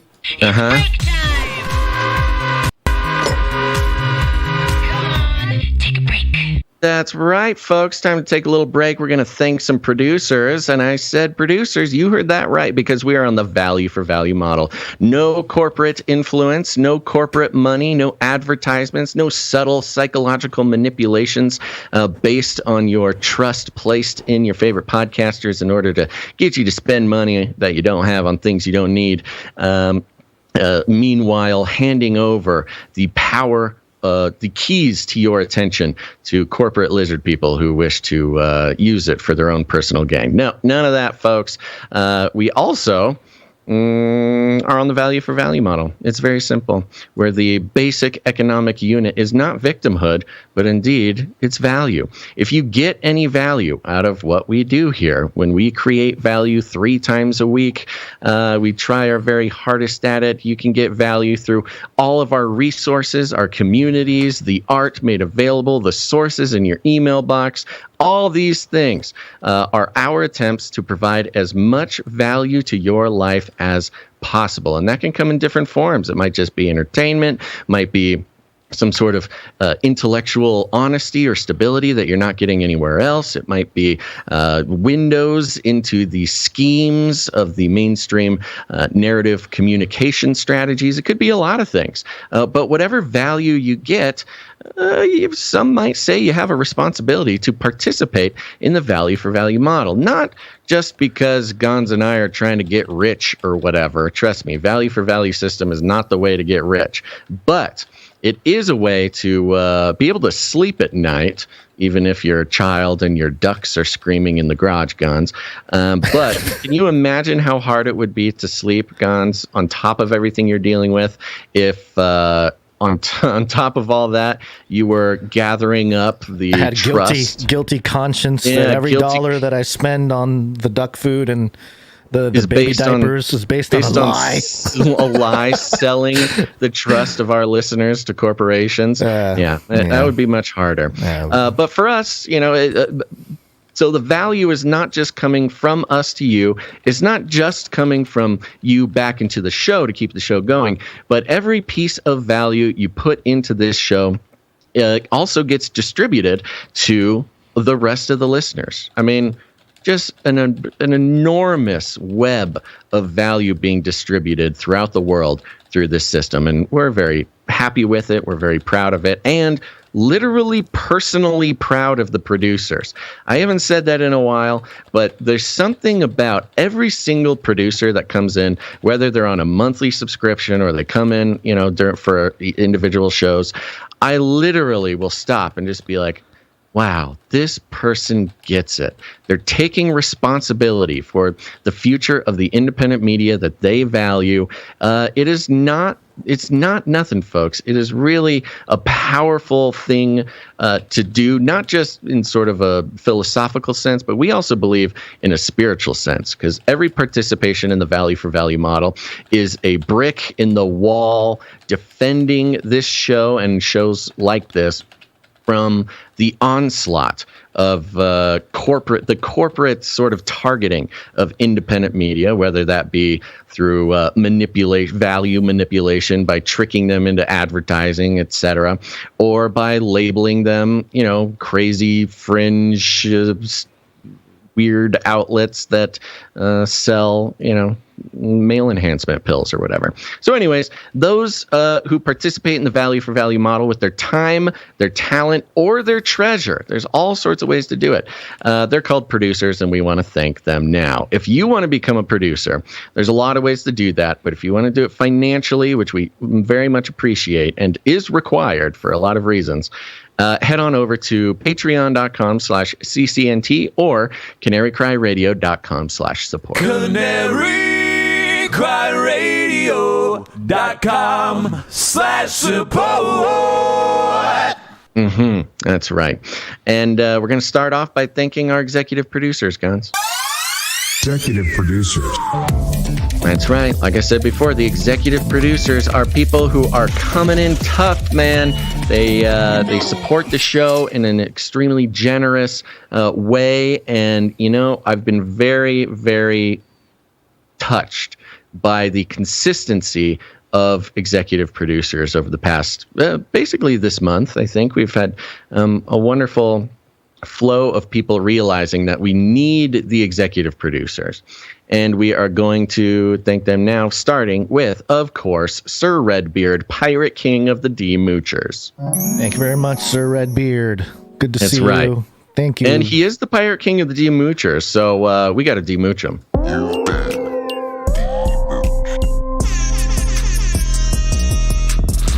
Good thing he's got tough skin. He loves it. Thank you, Sir Redbeard. And Sir Redbeard comes in with $230.30, 23030. Ooh, interesting. Yeah, it's wonderful. And a note that says, "Oi, mateys, is a Gonz becoming a pirate? His recent pronunciation from Friday of Mario had me rolling." I had to give you a hard time about it. It's Amarillo.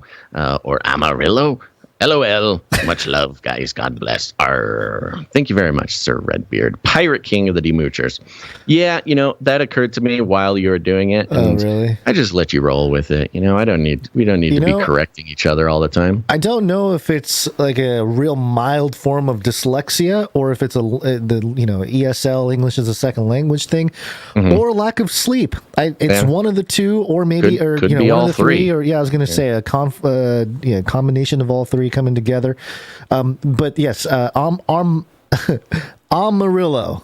Amarillo, I believe. Okay, because when I saw the word, I thought armadillo. I think that's probably the issue. I think it's funny. It's almost always some town in Texas that we're having trouble with. Although Coeur d'Alene took you a couple episodes. Yeah, it did. But once I got it, I got it. So that's it. And a lot of those Russian places have some rough names too. Yeah. Thank you, executive producer Sir Redbeard, Pirate King of the D-Moochers. Thank you very much. And next up, where'd you find this? Next up, came in during the show. Thank you very much. It is executive producer Felicia D. Thank you, Felicia D.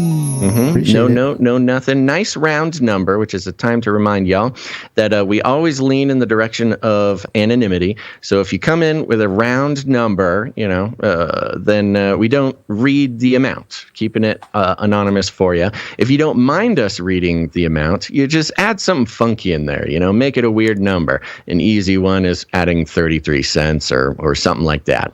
But thank you very much, executive producer Felicia D. Where'd you find this?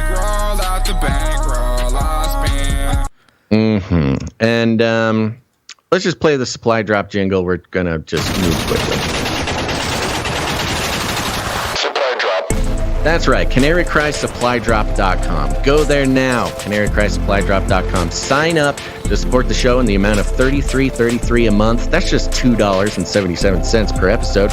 And we'll also send you 4 packages a year filled with custom-created, producer-produced, artist-designed, made in America, Canary Cry News Talk swag, merchandise, cool stuff. This supply drop is heading out pretty soon. We got the Canary Cry News Talk Challenge coin, the Tweet Hungry Boys apron, and soon we'll be announcing a promo for those who have been thinking about signing up but haven't quite done it yet. You should go sign up now at CanaryCry.Supply.com. Waiting for supply drop.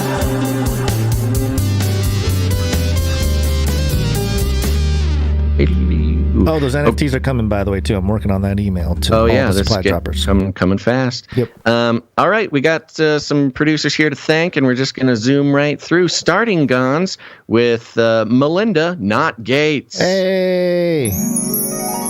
Love now, it. This was a name that I actually bestowed upon this producer, and you'll see why in a second. They came in with $33.33 plus fees. The note that says, "Hey guys, this is Billy, not Gates's wife." So see, we could have just called her Billy, not Gates's wife, but I thought Melinda, not Gates was fun. Although I am a monthly producer, I wanted to show some extra support today. Thank you both for all that you do to keep us in the know and sharing the gospel of Jesus Christ while at it. Well, thank you very much, Billy, not Gates's wife, aka Melinda, not Gates. We appreciate that very much, and I think that's a wonderful what's the word? Example to set. She's set up, she supports on a monthly basis, but was just inspired by the work lately and the value she received to come in and support the show. Oh, appreciate like that. No, really, it means a lot too, because sometimes just being on this end of it, it does at times, I know this isn't true, but at times it feels like, wow, we really nailed a topic or whatever. But it doesn't feel like, we don't get a lot of feedback per se.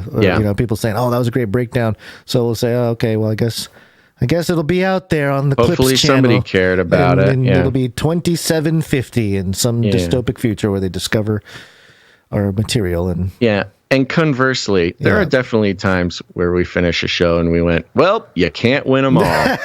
That's more often than not, for sure. Yeah.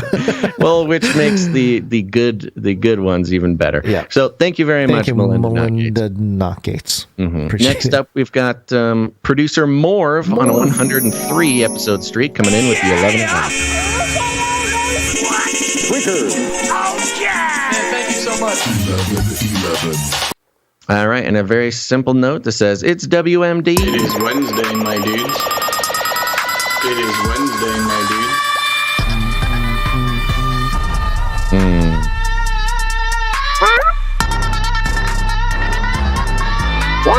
Wednesday, my dudes.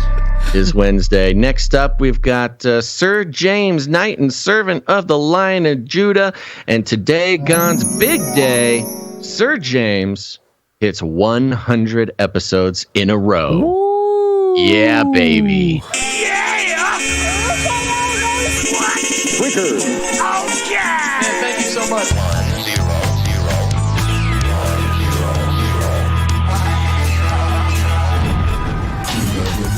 11. Yeah. Thank you very much, Sir James Knight and Servant of the Lion of Judah. We do count streaks on this show if you're new to the show. And Sir James has supported the show for 100 episodes in a row. Let's see, we do about 12 episodes a month, which means Sir James has been supporting for about 10 months, I'd say. Wow. Yeah, sounds about right. Thank you, Sir James. Sir James came in with $11.11 and $3.33. So a couple times. Thank you very much, Sir James. And he sends a note here. 100th donation. Please give me a jingle mix to cheer me up. May God continue to bless this family. And of course, we'd love to give you a jingle mix. We are still praying for you, Sir James. I know times are tough right now. Wild things are happening in your life over there, which makes it even more touching that you continue to support the show. And we hope to support you with the value from the show, but also keeping you on our minds and in our prayers. So you got a fun mix for Sir James here? Let's do it. Vaccination. I got COVID. Ivermectin. All kinds of meds. Ivermectin. Everything. Ivermectin. Boom, he took ivermectin. Aborted feces. Screw your freedom. Are you even woke? Nice. That was a good one. Thanks, Sir James. Next up, we've got producer Brother G. Brother G coming in with a pocket full of sevens and fees and a note. Brother G here attempting to ascend from moocher to producer. Ooh. Let's demooch him, baby.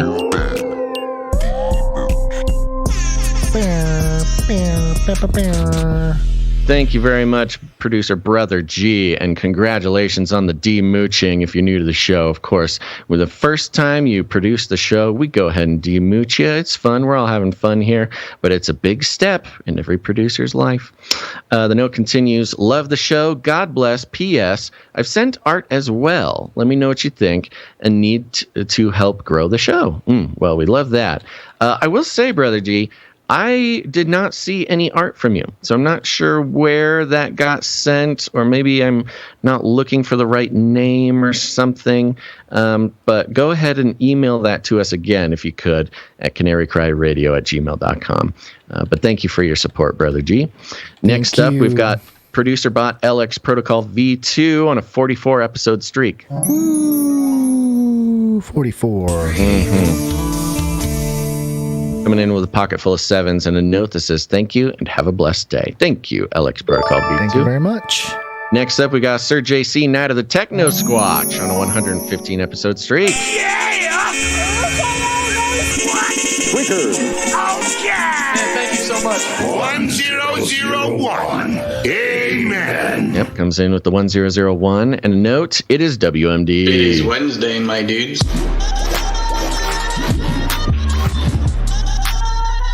Wednesday.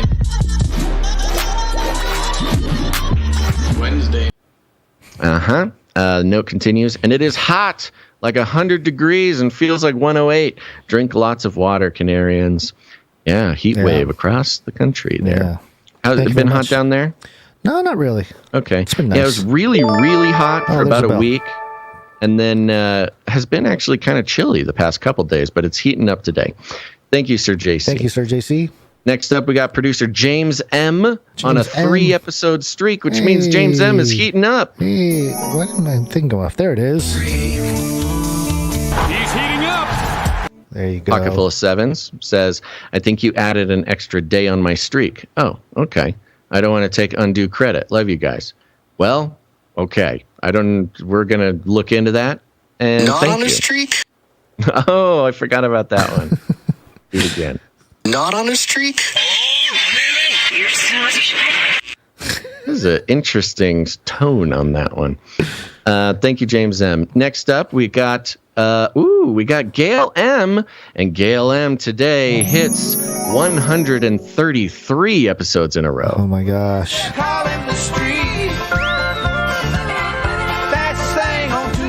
Oh, they call him the streak. We gotta. Women rule. We need something. 2022 Gonz. Anything can happen. What? I said it's 2022. Anything can sure. happen. You're right. Thank you, Gail M., for the pocket full of sevens. Congratulations on becoming the streak at 133 episodes in a row. Streakers coming in hard this episode. Thank you so much. And a note here. Hey, streak sister Veronica D. We hit streak number 133, and there's something fun in the grab bag from me. Yippee! Yeah, and she made it rhyme nice. too. That's very cute. Yeah, sounds like Veronica D is getting a special grab bag from Gail from Gail's Gratitude Grab Bag. All right. Yeah. Good stuff. Okay. That concludes the list of financial producers who came in with a pocket full of sevens or more, which entitles them to have a note read on the show. But we got a few more to thank that came in under that amount. We'll do that now. Let's start with the streak sister, Veronica D, who just hit 133 episodes in a row. Her. Women rule. Thank you very much, Veronica D. Next up, we got Darren S. is back on a 7-episode streak. Doing it, Darren. Thank you, Darren S. Then we got Sir Scott Knight of Truth with 158 episodes. Wow.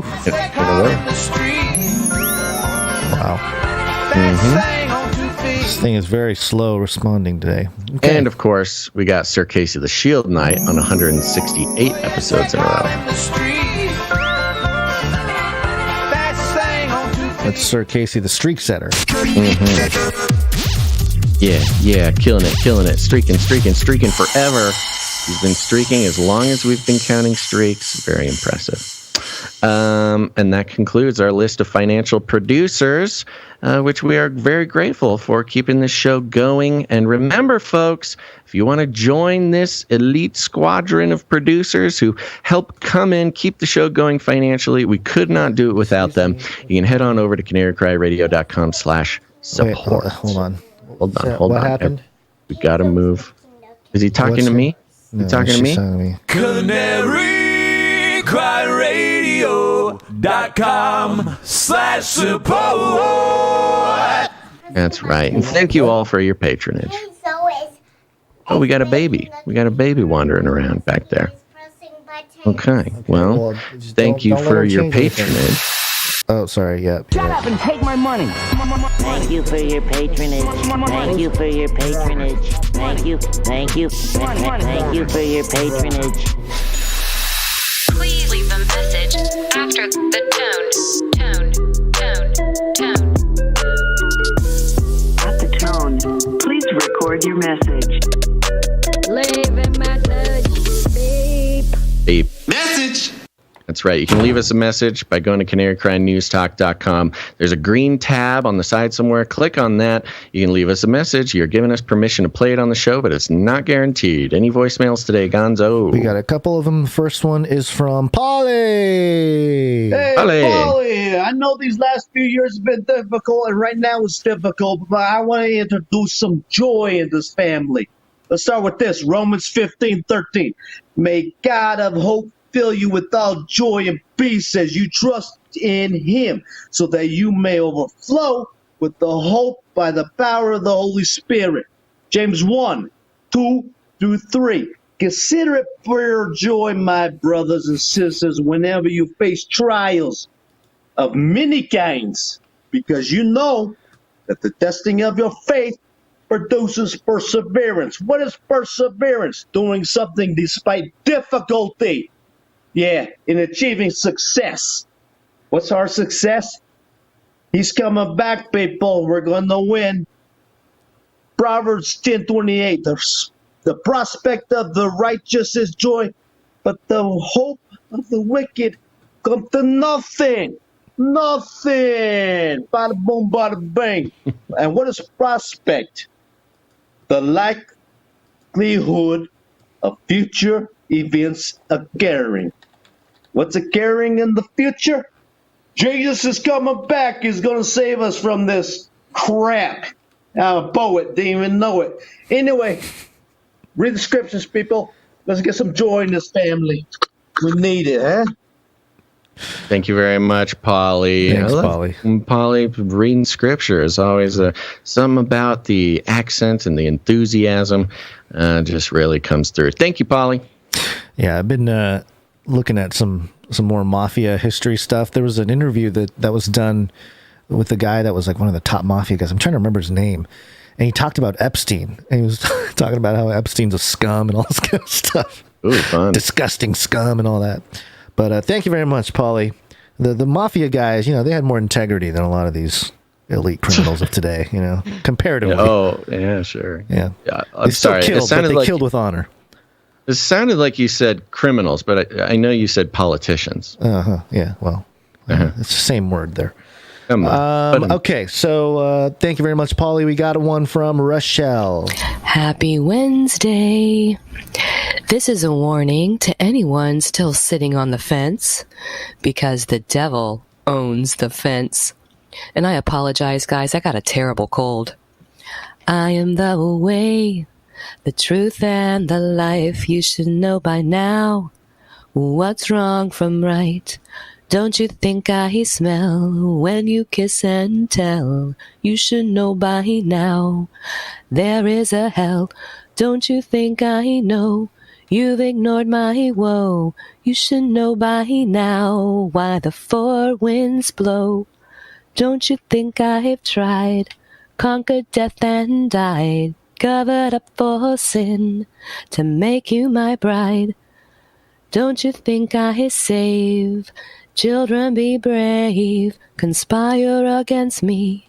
I bloody up the sea. I am the way, the truth, and the life. You should know by now to pick up that knife. It's time to cut the cord. My word is your sword. It's time to get this right. The saints have come to fight. I am the door. I am the key. I am the way of prophecy. I am the way back to the garden. Thank you very much, Rochelle. Wonderfully done. Well done, as always. So beautiful. Yep. Okie dokie. Is that all? That's it. Okay, let's wake on up. We are going to be covering some things that is too hot for YouTube. So if you're watching on YouTube, head on over to CanaryCry.Party. Choose one of our other outlets, DLive, Twitch, Odyssey, somewhere over there, Rumble, of course. And you can catch the rest of the show there. Yes, it's wake up time. Hey, yo, wake up. Okay, it's happening. Everybody stay calm. Everybody stay calm. What's the procedure? Go to Twitch, Rumble, Odyssey, Twitter, Facebook, whatever it is. You can find all those links at CanaryCry.Party as well. Too hot for YouTube. YouTube. Now you see me. Now you don't. Here we go. Okay. Get our little timer onto the next thing here. And there we go. Time for some COVID. I hit the button before you even started talking. Whoa. And I'm waiting for it to play. There it is. COVID-19, COVID-19, COVID-19, COVID-19, yes. COVID-19, COVID-19. Coronavirus. Vaccine, number one way. All right, we're going to kick it off with the COVID section, talking about the thing that's not COVID, apparently. 12news.com. No, sudden adult death syndrome is not linked to vaccines. We talked about this a couple episodes ago, titled Sads. It's so funny, too, because while reading the articles about sudden adult death syndrome, we found it highly suspicious that they did not immediately talk, get ahead of the train there and say, by the way, this is not caused by vaccine, so don't even try it. Yeah. So it says here, sudden adult death syndrome, SADS, is a term used to describe unexpected cardiac death in young adults. It's not linked to vaccines like some on social media claim. On June 8th, the DailyMail, a UK-based tabloid, published an article with the headline, "Healthy young people are dying suddenly and unexpectedly from a mysterious syndrome as doctors seek answers through a new national register. The article was about SADS, sudden adult death syndrome, and has been shared hundreds of times across social media. Candace Owens, a conservative influencer, shared the article on Facebook and wrote, quote, "Just wanted to publicly state that my children are and will remain completely unvaccinated, and that I truly wish my parents had made different decisions for me. In other news, have you read about the young adults, how young adults are dying suddenly, and it's a complete mystery to doctors as to why that's happening?" End quote. SADS has been trending on Google since the article was published, and some social media users have wondered if SADS could be linked to vaccines. I don't think it's just some people on social media. I think any sensible person is asking this question. So the question, is sudden death adult syndrome linked to vaccines? Sources, you got all these, you got a doctor, you got the Mayo Clinic, the Cleveland Clinic, the SADS Foundation, and the CDC. Answer, false! So funny. No. Sudden adult death this syndrome. thing. Young people are just dying. We have no idea why. It's so mysterious and strange. And we definitely know it's not the vaccine. Well, listen to this. So it says false. No. Sudden death adult syndrome, also known as sudden arrhythmic death syndrome, is not linked to vaccines. SADS happens when someone suffers from cardiac death, from sudden cardiac death. It's a syndrome that has been studied for decades. It's like, I've not noticed how people are suddenly dying from cardiac death when they're vaccinated, but let's not talk about that. Yeah, and by the way, we didn't pop this in here. I can pop it in there if you want to show it. Reuters reported U.S. FDA advisors. Oh wait, no, that's not the right one. Hold on, that's something else. That's okay. No, I'll read that though too. The headline is, oh my gosh, they changed it. There we go.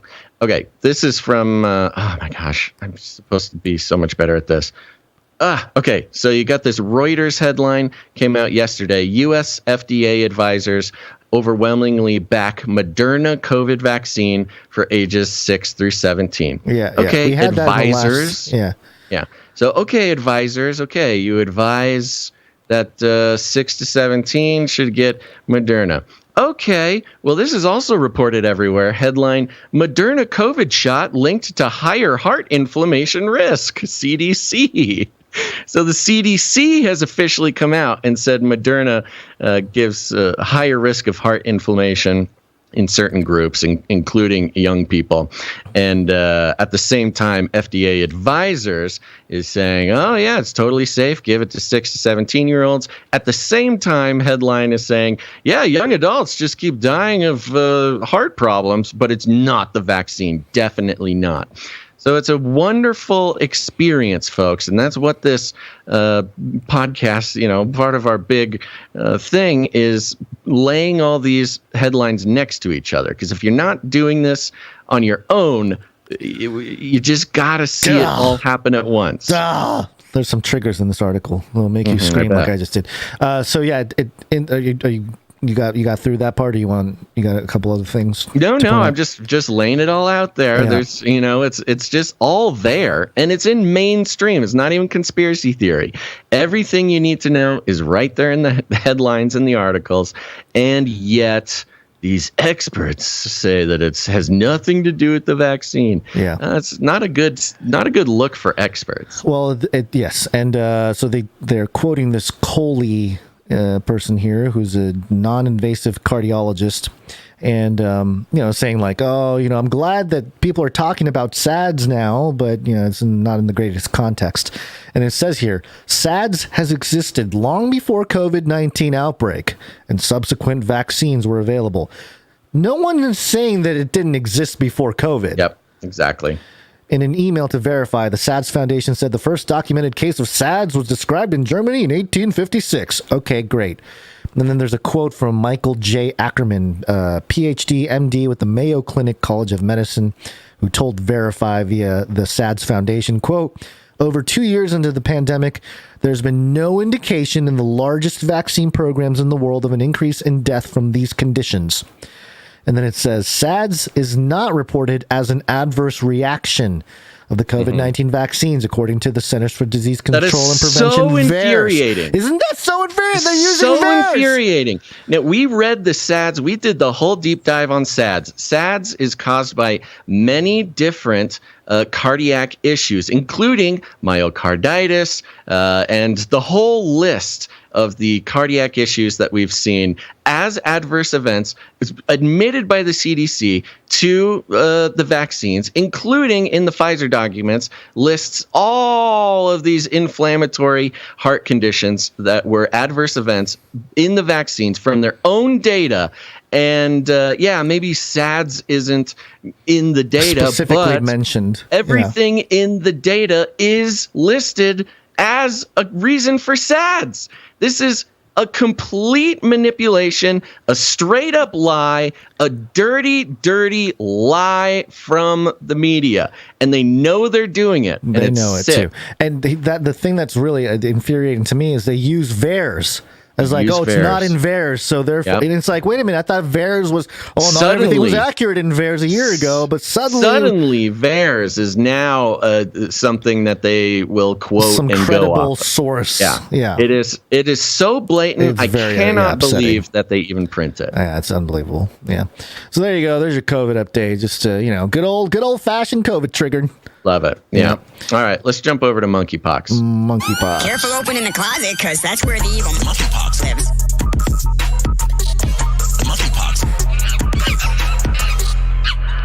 Okay, this is a disclaimer. Okay, for I have a crying daughter. I'm gonna have you run this. Okay, and yeah, I'll be that's back. fine. Okay. That's actually, strangely makes sense. This is a disclaimer. Everybody listening, disclaimer for children or people who are particularly sensitive to clinical descriptions of sexual things. This, as you know, if you know me, you've been listening to this show for any amount of time, you know that this will make me incredibly uncomfortable. But it is clinical and it is important news. There will be language and references to sexual things that we usually does not come up in the news, but is important to this topic. So if you have a child listening or whatever, or yourself, and you need to use discretion as we move forward. It's all clinical here, but it makes me uncomfortable to say it live on the air, but I'm growing here. Okay, so there we go. You're good. This section will take probably about 10 minutes.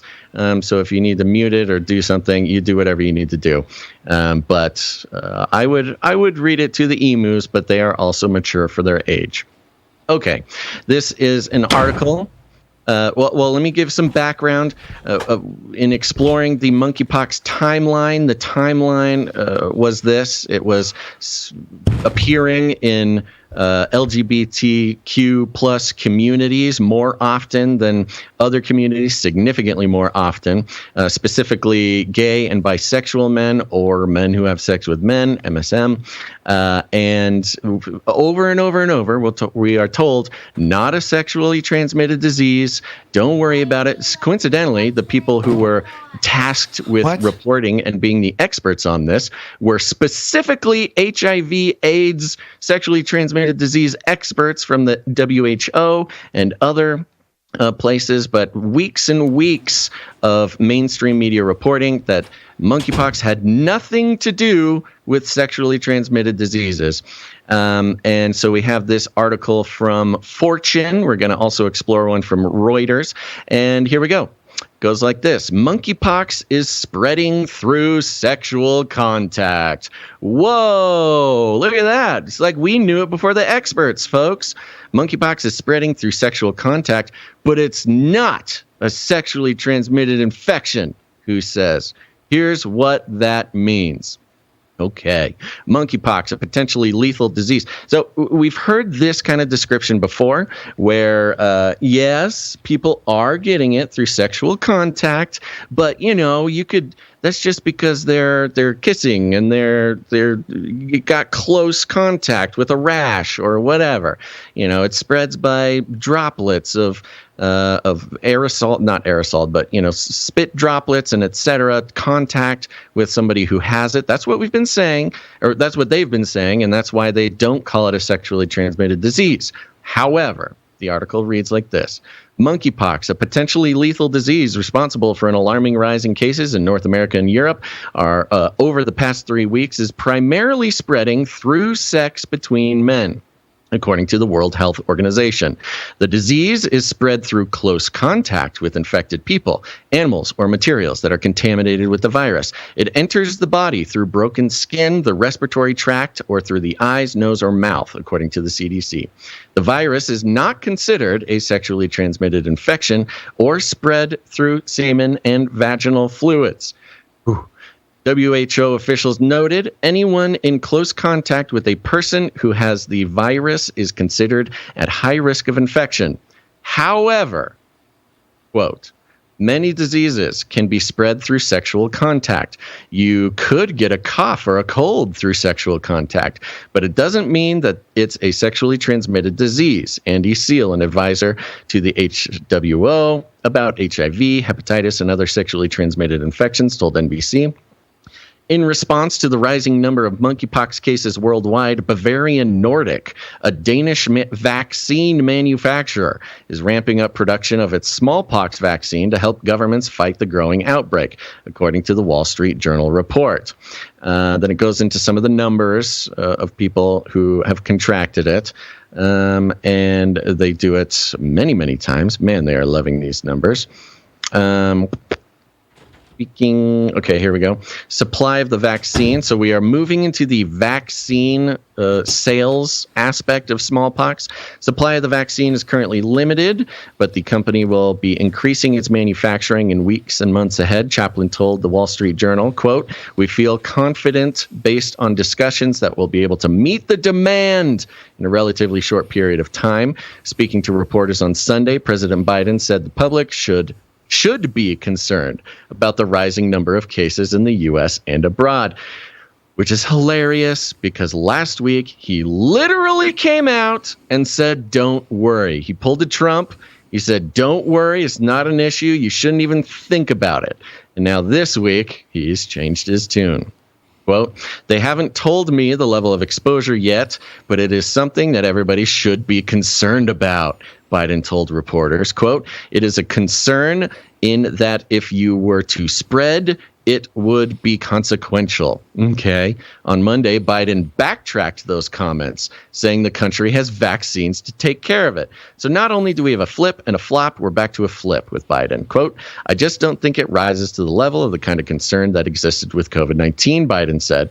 According to Chaplin, the U.S. and Canada are the only two countries that have meaningful stockpiles of the vaccine. The CDC says the U.S. has access to enough doses of smallpox vaccine to vaccinate every person in the United States if an outbreak were to occur. Oopsies! They gave it away, didn't they?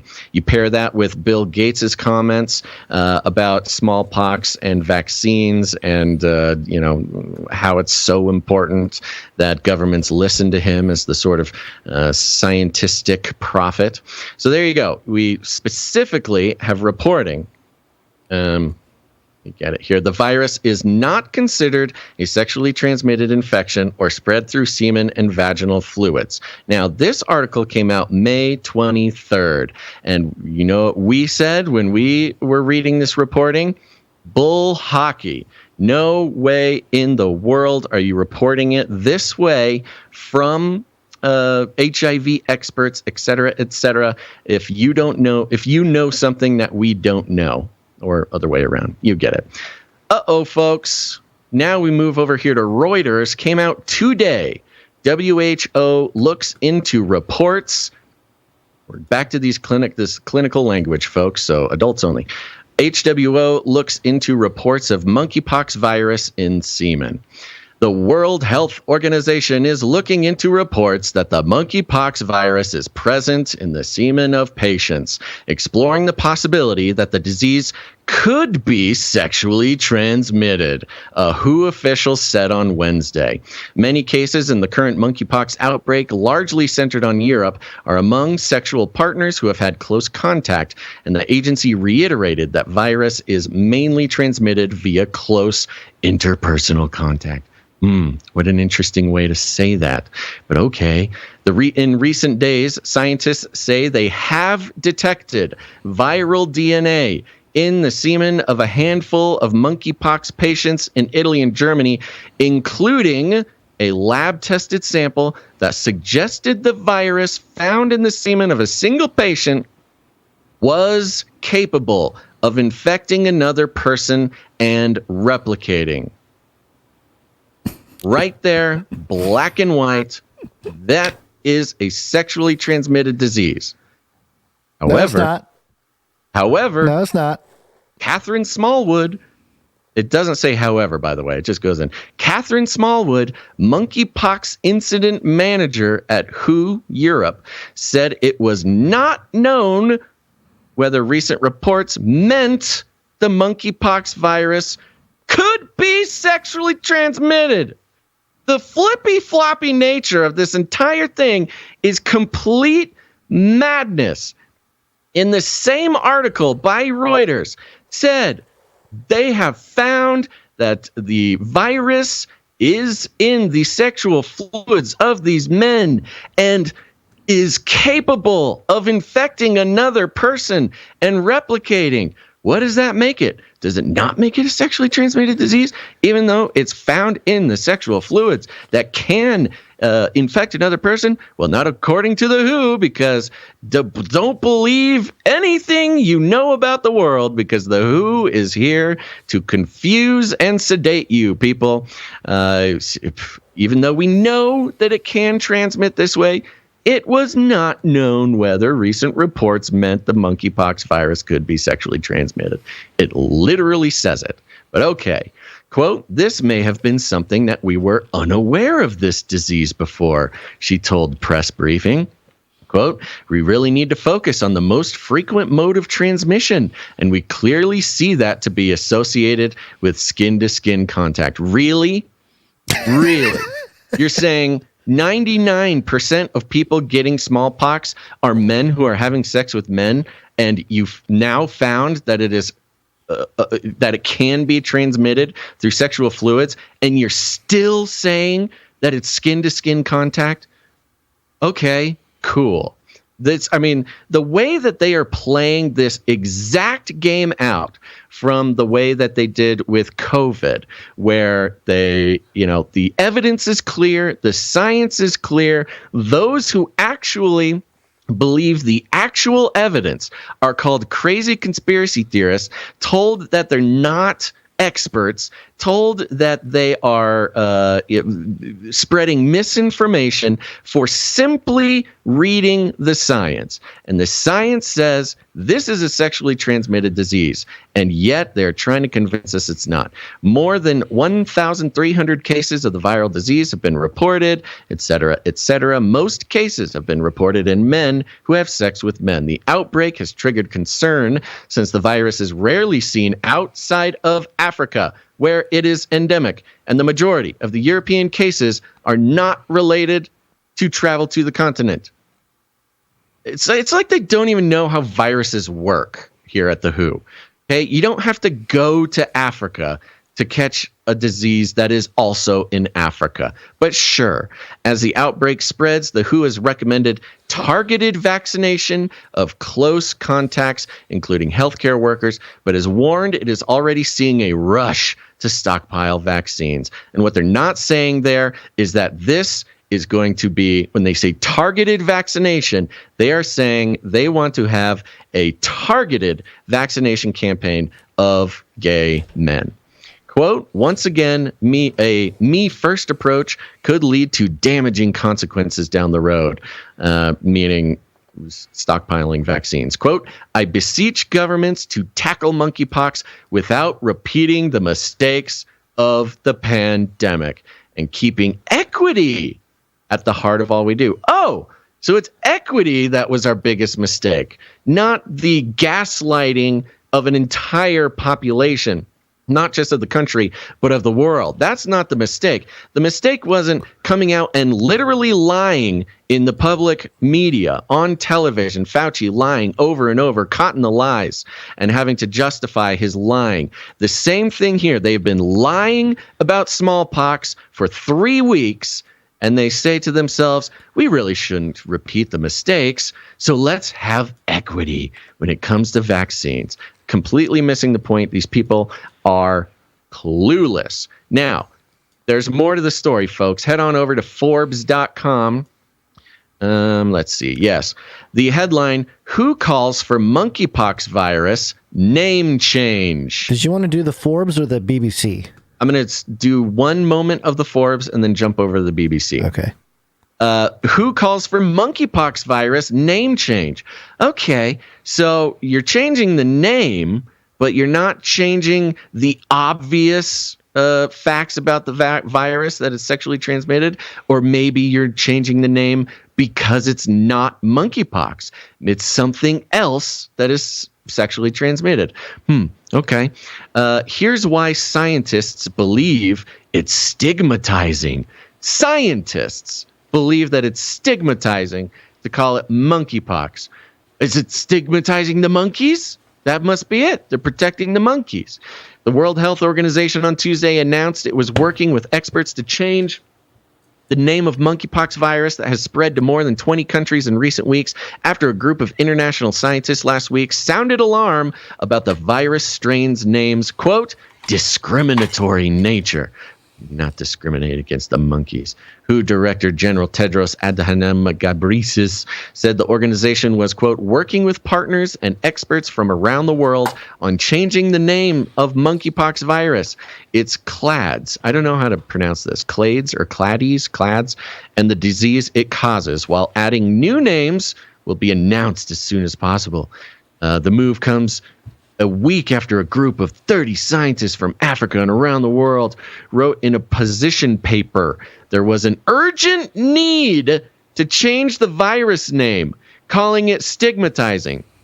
There's not an urgent need, apparently, to be honest and open about the nature of the virus and the way that it spreads. No, keep that secret and deny. But it's just so stigmatizing, this name, that we need an emergency meeting to change the name. A WHO spokesperson told Forbes monkeypox was named before the WHO development guidelines that recommended against using geographic regions or animal names. Did you know that animal names was included in this, Gonz? Because we don't want to stigmatize the animals. That's a bummer. I wanted Fauci pox, but I guess we can't do that anymore. I'm not allowed to do animals. The spokesperson added the process of naming diseases should be, quote, done with the aim to minimize the negative impact and avoid offending any cultural, societal, national, regional, professional, or ethnic groups. Why is professional in there? I don't know. What is there? Doctor virus? There's the what the podcaster disease? Yeah, podcaster. Yeah. Crazy. Podcaster cell. So just some facts that they mention here. Monkeypox is from Central Africa. There's two different clades, they're called, or clades. I'm sorry, I don't know how to pronounce it. There's the Congo Basin clade, the Central African clade, and the West African clade. In their paper, the scientists argued referencing the virus as African is not only inaccurate, but is also discriminatory. Isn't the World Health Organization the name the bird flu? Yes. They changed. Yeah. Oh, I guess they had to change it to H1N1 or whatever. Yeah, they mention it in one of these articles that like swine flu and bird flu and all these things. But it's funny because nobody's calling it the African pox. Nobody is calling it that. Central African pox. Yeah. I mean, it's called monkeypox. Monkeys are everywhere. Okay. What are you trying to say? Monkeys are in Africa and that's black people? You racist. Exactly. See, they are the ones who are being racist by even bringing this up. Yeah. Like, they have this weird thing where they're like, if we call it monkeypox, then people will think we're talking about black people. The only reason you would think that is if you think that way, you crazy person. Yeah. Let's see. They raise concerns about an increasing narrative in the media, blah, blah, blah, blah. You get it. Okay, we're jumping over to BBC as the kicker here. I thought you were already there. Wow. No, I was on Forbes. I'm taking on. Now BBC.com. Monkeypox to get a new name, says who. And you'll hear a couple of repeated things here, but it comes out. Oh, it cut you off. Discriminatory and non-stigmatizing name for the virus and the disease it causes. Continued reference to the virus as African is both inaccurate and discriminatory. Nobody's referencing it as African. Then they give some numbers there. The World Health. Yeah. I just think it is funny where they're like, oh, we got to change the name of monkeypox. If it was so offensive, they're saying it multiple times in this article. It's in the headline of this article. So right. Okay. Anyway. Well, and remember, this is all happening with the background of the fact that only gay men are getting it. Right. It seems to be, even though they'll deny it, a sexually transmitted disease. So there's also, like, it's just kind of weird, like making it all these gay men getting monkeypox. I don't know. It's just weird, man. They're offended by the word monkey.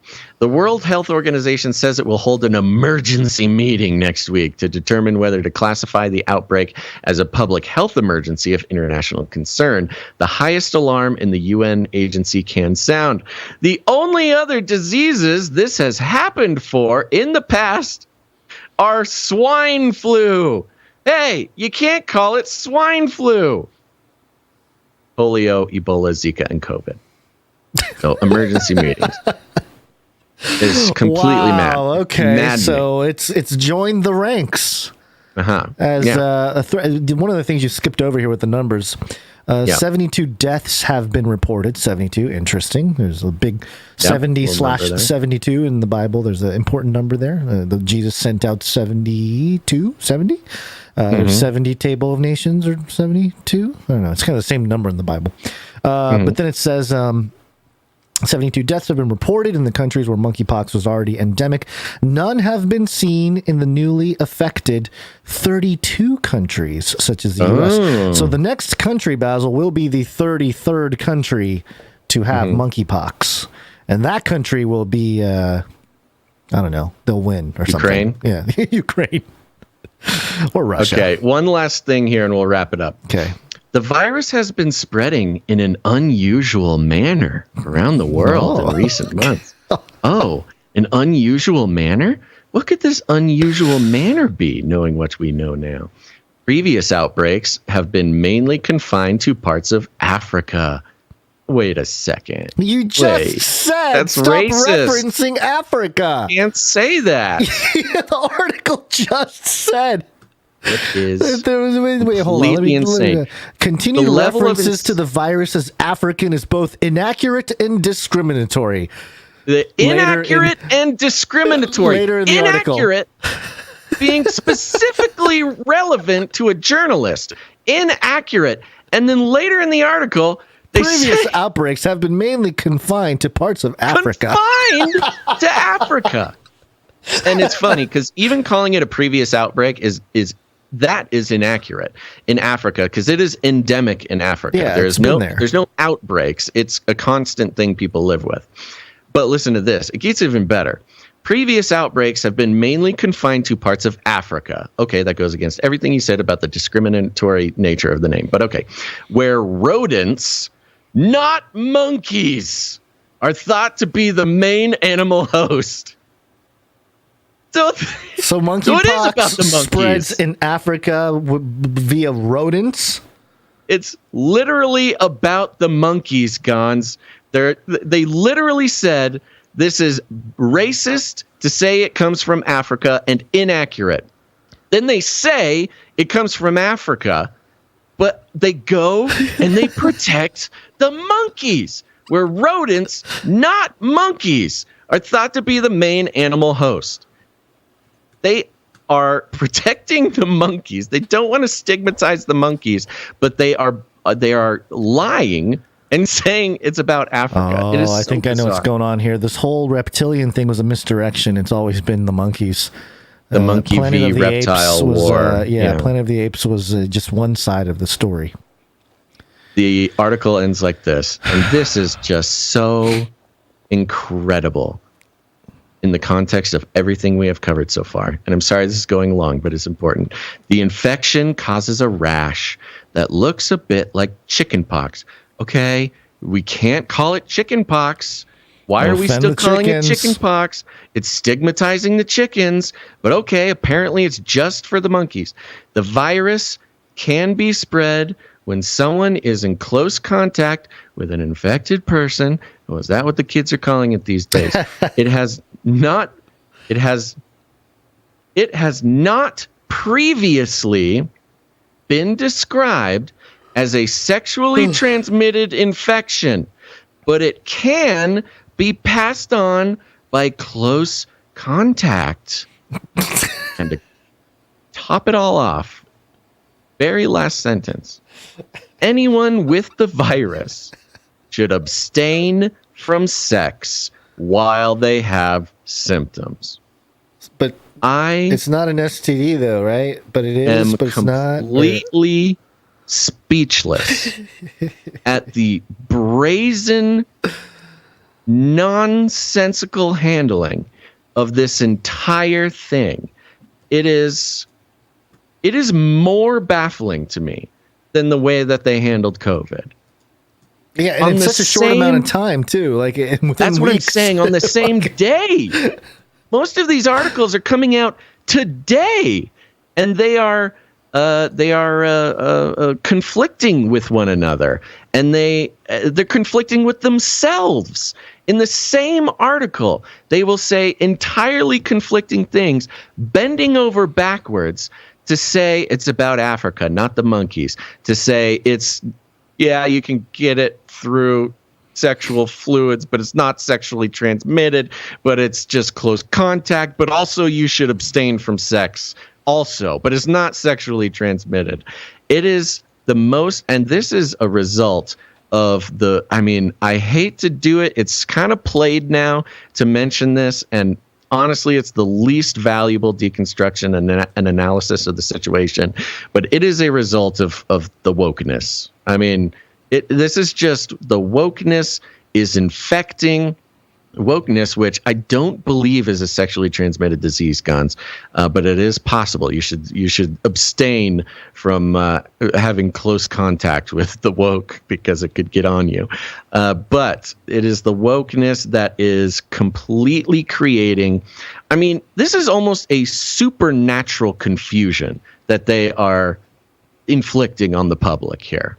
And you could be, let's just say, you could be a good, secular, science-believing vax head who believes the science and reads the BBC. And if you are reading just one article about smallpox, you are getting such conflicting information that you just tune out. You don't pay attention. And that's what they want. But God forbid you read two separate outlets writing about the same thing, because then you are lost in some sort of hellscape of confusion that the only rational thing to do as a good secularist who believes the science is to tune out and trust the authorities. I believe this confusion is designed as psychological warfare to force those who want to, be good secularist citizens. It is designed to put them in a place of confusion where their only option is to just give up their mind to the elite narrative controllers. It's the only option. And I know that's pretty conspiracy-y sounding, but I honestly cannot think of a good reason why such a labyrinthian, mind-scrambling set of information could be all be coming out on the same day. There you go. Monkeypox. I was kind of worried there for a second, Gonz, because for about a week, there was not really any good monkeypox news. I was kind of like, oh, is it going away? Oh, no. Just for the show's sake, And boom, they come back with a vengeance this week. And it's pretty incredible. Yep. And I think with that, we should just go straight into break. Okay. It's break time!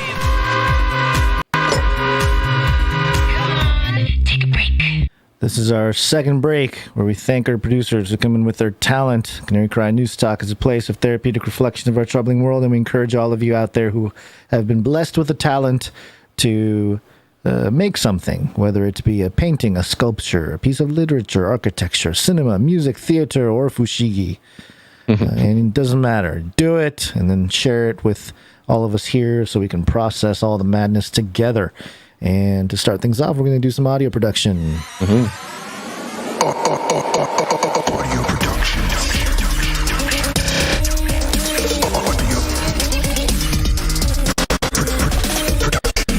And today, the audio production comes from one man.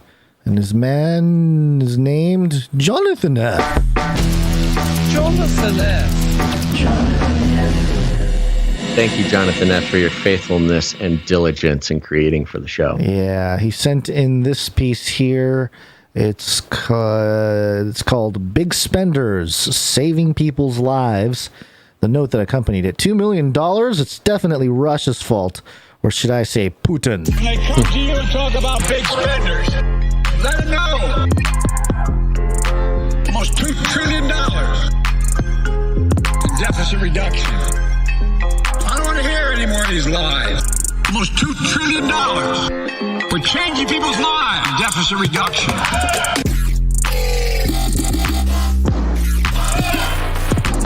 Let them know about big spenders. About big spenders. I don't want to hear any more of these lies. About big spenders. Fantastic work. Fun. Very fun. Fantastic Thank you, Jonathan F. We'll play that at the end of the show. Appreciate it. Yep. That's it for audio. Let's move on to some art. One art, please. Nancy Pelosi laughing. We're going to start off with Dame Allie of the Skillet Nation. One art, please. Another one from Allie now. Here it is. And this is the most depressing. This is the most depressing piece I think we've ever received from Allie. Oh no! It's just on a personal level. So it's not Allie's fault. It has nothing to do with Allie or Ebony Blaze, who wrote this haiku, which we will share now. It's titled. Oh, let me get to it. Here we go. It is titled Celsius 451, a Dame Ebony Blaze haiku. Uh-oh. Yeah. Banks are not your friends, says Alex Mashinsky, but neither is crypto. Extreme conditions. Celsius freezes accounts for community. Gates says crypto not adding to society. Warren Buffett nods. Yeah, so we've Celsius 451. Very clever. Very clever. Yeah, it's a reference to Fahrenheit 451. Which is about the destruction of freedom of information. Mm-hmm. Yes, and a beautiful headshot of Alex Mashinsky here by Dame Allie. The lighting is incredible, very dramatic. The details of the shadows on the face, the lizard eyeballs glinting with deception and maleficence. And that smirk that is, how to say it, some less gentlemanly individuals than myself might say punchable, very punchable smirk. But, it's a bummer because you know, I think he really did want to help the little guy or the middle class. You know, he's already made it. He wanted to do something. Is this the new guy? Is this the new CEO of Celsius? Not the founder CEO. No, he's the guy who founded the whole product. He's the guy who invented voice over IP. Right. Yeah. So he's the founder, not the new CEO. No. Well, I don't know that there is a new CEO. I think there was a new CEO in 2021, but we don't need to confuse it. You're talking about the CFO, but yeah, that's a whole different thing. Yep. All right. But yeah, this is Alex Mashinsky. He's the guy, the brain behind it, and unfortunately, he has turned to the dark side. His eyes have gone lizard. There's still hope. There's still hope, Gonz. Come on, Jesus! Unlock the crypto. Yeah, really incredible. The photorealism on this, Dame Allie, is truly incredible. Your talent just continues to increase, and that's saying a lot considering we see material from you every single show, and it's like the leap in quality just from one show to the next is out of control. Yeah, and by the way, Clippies, a personal request, if you can clip out just the haiku with the visual of Alex here, we can share it and try to let it go viral in the crypto community. You know, that'd be cool. Yeah, sounds good. Yeah. So thank you very much, Dame Allie and Epony Blaze. Appreciate it. We're going to move on to Sir Dove, Knight of Raspeltia. One art piece from Dove. He says, peace. For this week's NWO Fantasy League update, we've got some more promotional artwork for the big draft day and inaugural season kicks off. Can one of the league's longest tenured coaches finally lead the green and gold of the Profiteers to victory in the Super Bowl of Wrath? The Profiteers. That's I like that Super Bowl of Wrath. I like that Bowl of Wrath. Well, we'll have to stay tuned to find out. Hope you guys like it. Keep doing what you do, and I'll keep praying for you. Thank you very much, Sir Dove. And we've got some promotional material for the NWO Fantasy League. You got that jingle? Oh, was not ready for it. That's okay. You can find it. This is hilarious. Remember, folks, if you're just listening to the podcast version and you're attached, if you receive our newsletter, all this art is in your inbox for you to go check out. Here we go. New World Order Fantasy League. It is a New World Order Fantasy League. They're all 100% eugenics, transhumanist lizards that control everything. They hate you. And this is hilarious. It is so we've got kind of the mixed media. We've got the kind of retro in-person photograph of the looking up at the crowd in a stadium in the background, and in the foreground, oh gosh, we've got Dan Crenshaw and Tulsi Gabbard, two young global leaders for the World Economic Forum, are lifting up onto their shoulders. Is that Warren Buffett? I think that might be. It's either Henry Kissinger. Yeah, I think it's Kissinger. I think it's Kissinger. Yeah. Yeah, it is. Coach Kissinger is lifted up on their shoulders, and Gonz, the thing that really strikes me in this image that Dove has given us is the geometry and the physics of lifting up a 99-year-old lizard person and what that would look like and how he would sit upon the shoulders and things like that is absolutely scientifically perfect.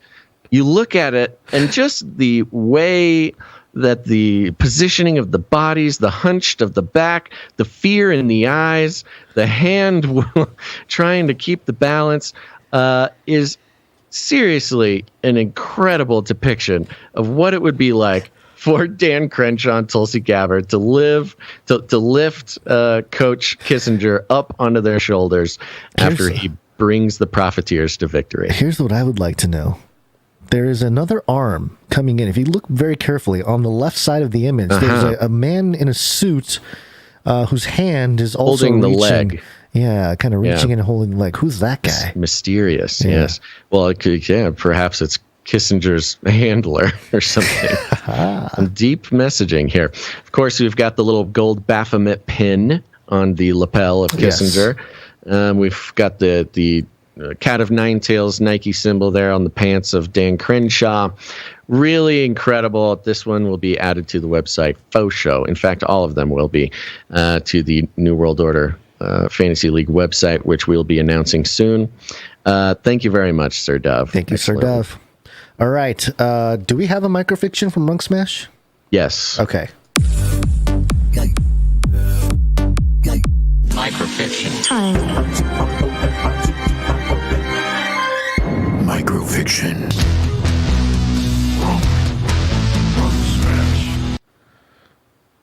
Oh boy, here we go.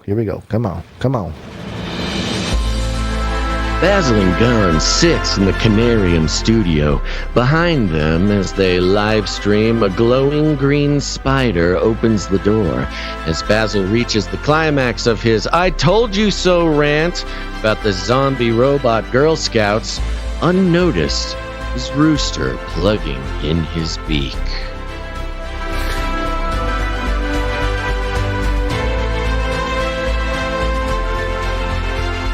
Is it different from last time? Oh yeah, because Yep. last time same. was the USBs. It's continuing the story.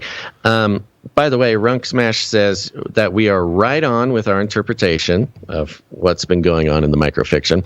And he also makes a note here that I would just like to share with everybody and the microfictionists. He says, also, as far as the short fiction goes, there's actually already set lengths. Microfiction is no more than 250 characters. Oh. Bigger than that is minifiction. So there you go. We are not currently enforcing the 250 characters microfiction, but we may consider it in the future. So keep that in mind, all y'all microfiction people. Yep. And that does Wonderful. it for all the producers who came in with their talent. Thank you very much to all of you. And we invite all of you who didn't submit today or maybe have submitted in the past, submit again. Yeah, really indeed. helps out the show and Keep it helps out coming, the folks. culture. Whether it's art, whether it's graphic art or music or microfiction or any new thing we have never seen before, if you're a creative person and want to produce the show, remember, art and creative works are a totally legitimate participation in the value for value model. So if you want to put value back into the system that you get value out of, email your work to CanaryCry.Radio@gmail.com. That's CanaryCry.Radio@gmail.com. And remember, we have a loose what's the word? A loose rule, I guess, requirement that whatever you send in, make it new for the show. Make it for the show. We are very impressed by everybody's talent, but if it's going on the show, you are specifically saying that you made it for us, and we can use it however we want, including putting it on the show and otherwise. Okay, CanaryCry.Radio@gmail.com. Thank you all, and let's wake up. Yes, it's wake up time. Hey, yo, wake up. It's cold, Basil. It's cold. Antarctica, go burn. Snowstorm. Antarctica. Ice. Scientists are penguins. Antarctica, they're opening the abyss. We're past my heart out, so we're going to have to do this quickly. Yep, we're just zooming through this. This first one is from stuff.co.nz. It's a New Zealand outlet. And the headline here, multi-million-dollar Scott base rebuild to remain green as public vote ends. Oh. Now, I was reading this thinking, wow, they're really pushing forward for it's like the Green New Deal. Green New Deal, Green Agenda. Yeah, so that's what I thought it was. Boy, was I wrong. With just 1 day left to cast a vote, it looks as though New Zealand's home on the ice, Scott Base, will remain green. Antarctica's New Zealand asked the country to vote for one of the three color choices for the exterior paint job. Oh, it's actually green. Just the color green. Kiko Orangi, Karaka, or Kakariki, blue, orange, or green, for the $344 million rebuild of the Scott Base Research Hub. Close to 10,000 votes that have been cast as of Monday afternoon ahead of the cutoff at midnight Tuesday. Antarctica's website put Kakaraiki Green well in the lead with 42.8%. Karaka Orange at 33. Oh. 28.5%. They're losing. It's almost as if the 33 is no longer good enough. Oh, no. And Kikorangi, blue, trailing with less than a quarter of all votes, 23.62. Well, 42% of the vote for the green. 42 is the answer. That's what I'm saying. Green is obviously the answer. Right. But project director John Ager said the actual count is far closer, with only around 800 votes separating green and orange. Oh, no. Another said that the redevelopment is not expected to be completed until 2028, but decisions have been made during the design phase. And it goes on. Just before the 2030 agenda.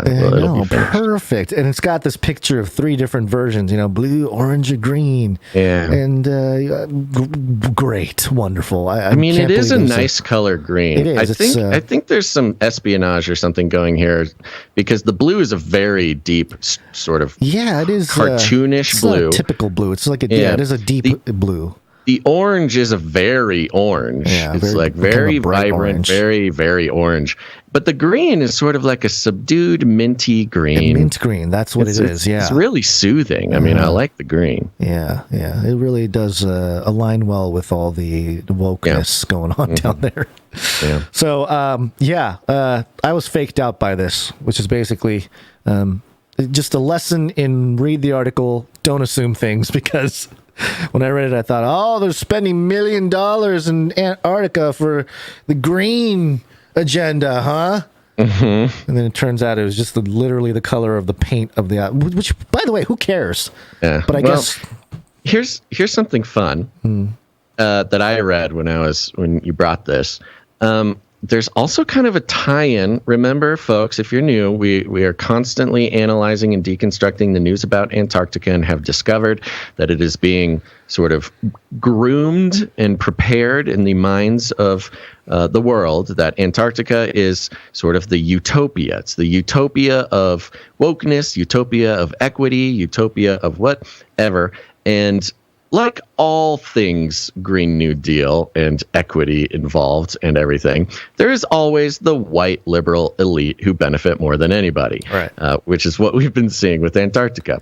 But in this case, this is all about voting, right? Yeah. The whole thing is about voting for a color. And so that puts us in the mindset, okay, what does the voting for this color have to do with maybe the voting in utopia, or what message is in there? And they go here, they say, however, Ager, who's one of the guys that they're quoting, said they had noted about 1 in 5 voters, 10,000 voters, 1 in 5 as 2,000 voters selecting Antarctica as their region. Right. Yeah, somewhat outnumbering the 16 people overwintering at Scott Base. So you've got almost 2,000 people lying on their voting. On the color. They're claiming to have a direct right or interest in the color of the thing. 1 in 5, 20% of the voters are lying about their status as to how this color affects them. Bots. And there's only 16 people who live at the base at any one time. So, I think that fits very well with sort of the idea of when you vote, you're sort of like you claim to be more affected by things and you lie about things. It's just had a weird sort of messaging to it. Prominent New Zealanders such as Lord, Lord? The singer? Or like that was a early 2000 aughts. I always thought it was Lordy because it was spelled Lorde. Sensation. Yeah, and her main famous hit was Royals, talking about how we as not lizard people will never be royals, but we can still enjoy our life, which had some very interesting undertones. Attempted to tip the balance. Yes, celebrity attempting to tip the balance of the vote, which again speaks to voting, the illusion of democracy in our world. Yep. So good find, Gonz. All right, one last thing about AI. Then Artificial intelligence. Yeah. On the same note here, BBC.com, AI-driven robot boat, Mayflower, crosses the Atlantic Ocean. A crewless ship that's designed to recreate the Mayflower's historic journey across the Atlantic 400 years ago has crossed the ocean, project bosses have said. Remember, the way they had this in the headlines a few months ago was ghost ship to travel the Atlantic. Do you remember that? I do remember that. Yeah, so they completed the task, apparently. Mm-hmm. Long story short, it's just a boat. It's a fancy futuristic boat.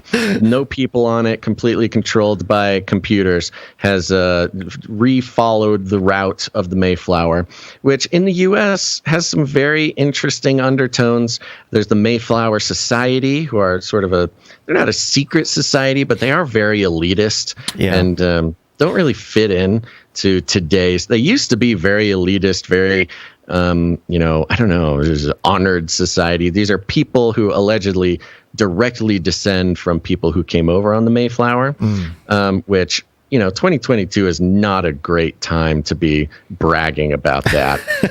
So you haven't really heard much about them recently.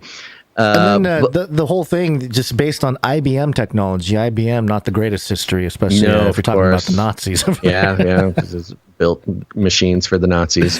But I think this is an interesting messaging tool because, of course, the Mayflower Society, any connection with the Mayflower, you have colonialism, you have white supremacy, you have honestly, you have the sort of fictional. Not that the boat was fictional, but it ties into the fictional folklore of the United States, which most of our sort of American fairy tales of this country were made up in the 50s. So there's a lot of that. But I think there's a message here, which is, hey, white supremacist Mayflower elites, you're old news. You're not the most important Mayflower. Instead, now that we have AI and technology, that will inspire equity, and it's got all this kind of wokeness tied up in it, and it's kind of intense because it's like it's equitable. We have a new Mayflower that is good for society, and it's a robot with no humans. It is completely equitable because there's no humans involved. Yeah. Well, we pointed out the last time we reported on this when they're talking about the plans to do it, how the sort of conquest undertones of you talk about the white, the woke, or whatever, the settlers and whatever, but also this notion that it was the Europeans that found the New World, right? And now you have the AI traveling that same path, as if AI is sort of the conquerors discovering the new humanity. World. Yeah. So it's a very interesting sort of esoteric signaling going on here, I think, with AI, especially in the recent days with all that stuff with the Lambda and all that. So, yep. And we're just tracking the trends, folks. Yep. Pay attention, and you can see how the mass use of psychological operations, both in tech and in communications, are guiding the future culture of the globalized society. Yep. And with that, we're done. We're out of here. Thanks for listening to this episode of Canary Cry News Talk. We'll be back on Friday the 17th. So be here. It's going to be a great show. And I want to thank our executive producers one more time. That's Sir Redbeard Sir Redbeard, pirate captain of the D Moochers, and Felicia D. Thank you so much, guys, for keeping this show going. And if you want to produce the show, folks, with your time, your talent, or your treasure, you can do so. Remember, every episode is a new opportunity to put value back into the system. If you get value, consider becoming a part of the revolution and putting value back in. It's literally the only way we can continue to do the show. You can produce the show financially by heading on over to CanaryCry.Radio.com/support. CanaryCry.Radio.com/support. And while you're at it, if you're a creative person, an artist, musician, whatever you do, create something for the show and send it in to CanaryCry Radio @gmail.com. And with that, I want to thank a couple of producers who are giving of their time, making the back end of this show, making the extracurricular materials available, creating value out the wazoo, starting with our Clippies.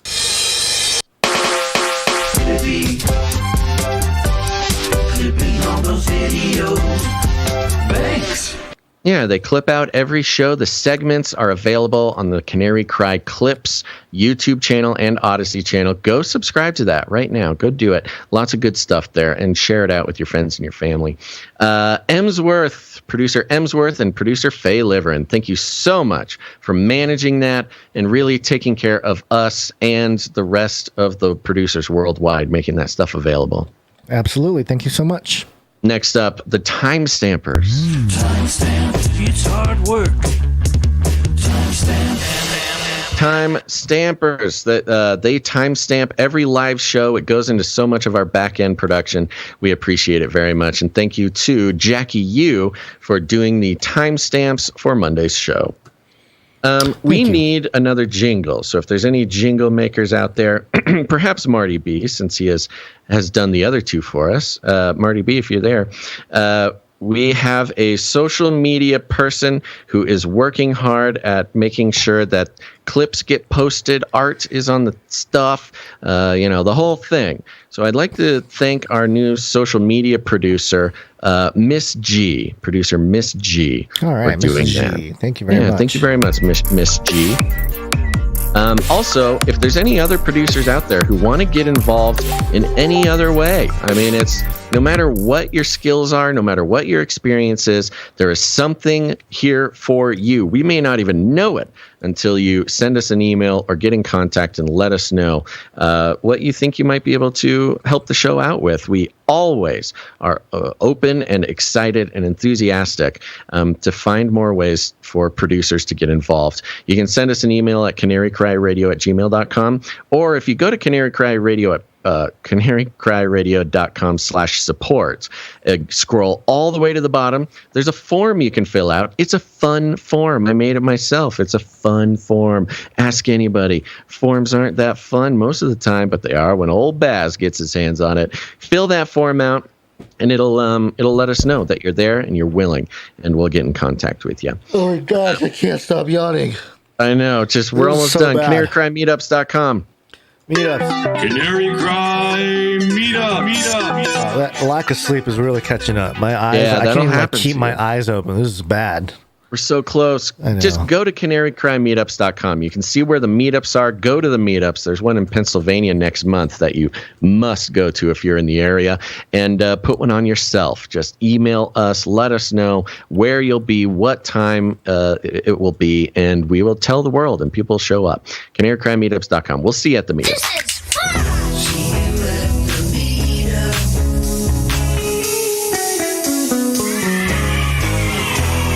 I will, real quick before reviews, I'll mention the third Saturday of every month. That is this coming Saturday. The Canary Cry Zoom meetup, if you don't want to leave your house. The Zoom meetup is this weekend. So go to CanaryCry.Meetups.com. You'll get all the info for that. Cool. Reviews, folks. I have not seen any more reviews. It's making me very sad. We need 5 or more. No, we're doing 3. We're doing 3 or more reviews, folks. This is the easiest time for us to get the ooh-woo jingle in this Friday.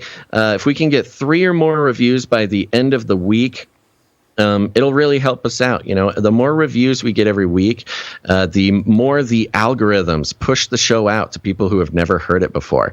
And it's a really, really great way to share the show. Hundreds of people find the show every week when we get, a nice handful of ratings and reviews. So go to Apple Podcasts. If you have any Apple device, a computer, a tablet, a phone, whatever, Apple Podcasts is an app on that phone, a little purple icon.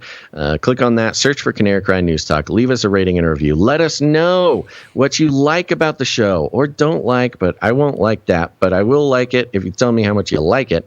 And it really helps us out. And if we get 3 or more, baby, I'll go ooh woo. But until then, you must endure the shame from Gonz's uncle. Ugly, horrible person. You must leave review on iTunes. And if you do not, you are ugly, horrible person. You bring shame to family. 冰淇淋 ugly, horrible person. Other than that, share the show with your friends and family, folks. Word of mouth is the best way to spread the show. People trust you. People trust you, and they want to know what you're listening to.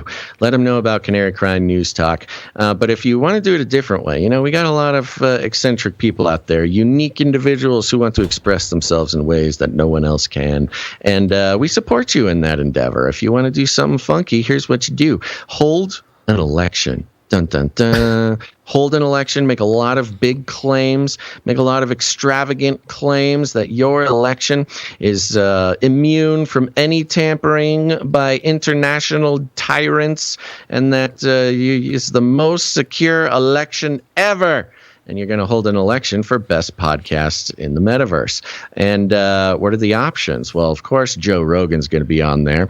Of course, who else? What's another podcast that is very popular? Lex Friedman. Come on down, Lex. Yeah, we can't just all have the intellectual dissidents, though. We got to have, like, I don't listen to a single podcast that is popular, apparently. I don't know. You get it. The Obama podcast. Jojo and Obama. Yeah, there you go. Jojo and Obama. There you go. Put them all on the list. Put all the biggest, most baddest names in podcasting on that list. And all the way down there at the bottom, there's the dark horse. There's the underdog. There's the Podcasters Podcast, Canary Cry News Talk. And the votes will come rolling in. There will be a little bit of conspiracy theories, but it's okay. Just deny, baby. And then boom, election day comes around. The mail-in ballots are still rolling in, folks. What is this? A spike at 3 a.m, and who's that? It's Canary Cry News Talk takes the cake and is your new podcast president. And really, it's all about that sweet, sweet news exposure, you know. And then we'll have like 2 or 3 straight years of congressional hearings and court cases and news coverage about how Canary Cry News Talk won the election fair and square. And if anybody argues, then they're a crazy right-wing extremist. And that'll be one way to share the show. You don't have to do it that way. But if you need any more instructions, here's what you do. We call it rattling cages. All you got to do is walk right up, grab them by the cage, and then you shake it. The end of the world occurred pretty much as we had predicted. I want to shake things up, stir up some controversy, rattle a few cages. Hey, stop that! You'll never silence me. I'm the last angry man, a crusader for the little guy. Leave the bird alone. Never. Rattle a few cages. Rattle a few cages. The human race will have every opportunity to improve. And if they don't? Ask Noah. That's right. Just ask Noah. Gonz, any last words? Thank you for another episode, everybody. I got so much tears coming out of my eyes that it's very hard for me to talk. But 2 episodes to go before episode 500. Have you had any inspiration? Are we going to do a $500 knighthood special? I mean, that's the easy one. We've done that before. Yeah. Or anything else? Oh, no. Well, join the newsletter, folks. We'll let you know the promo the second we decide it, and we're going to do it before next episode. So, 500 hours of sleep. Can I get a sleep pass that I can Yeah, if we hit a certain producership, then I get to sleep Gonz on gets air. to take a nap on air. On air. Yeah, you gotta still be there, but we just get to watch you sleep while I do the show. Oh man, that'd be good podcasting. Yeah, good podcasting. The Sleepy Cast. Yeah. All right, everybody. Thanks for listening to this episode of Canary Cry News Talk. Make sure to tune in next time. But until then, think outside the cage.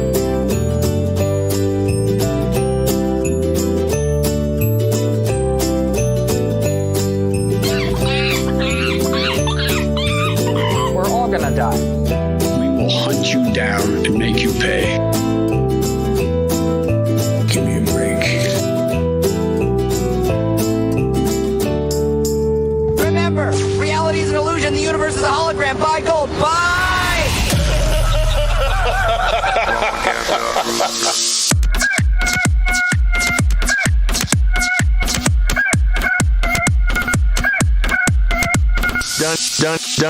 Don't even get me started on bidets, man. Bidets, man. Bidets, man. I'm telling you, you were living the life, man. When I come to you to talk about big spenders, let them know. Almost $2 trillion in deficit reduction. I don't want to hear any more of these lies. Almost $2 trillion. We're changing people's lives in deficit reduction.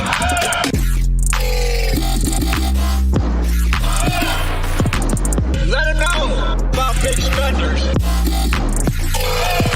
About big spenders. I don't want to hear any more of these lies. About big spenders. CanaryCry.Radio.com/support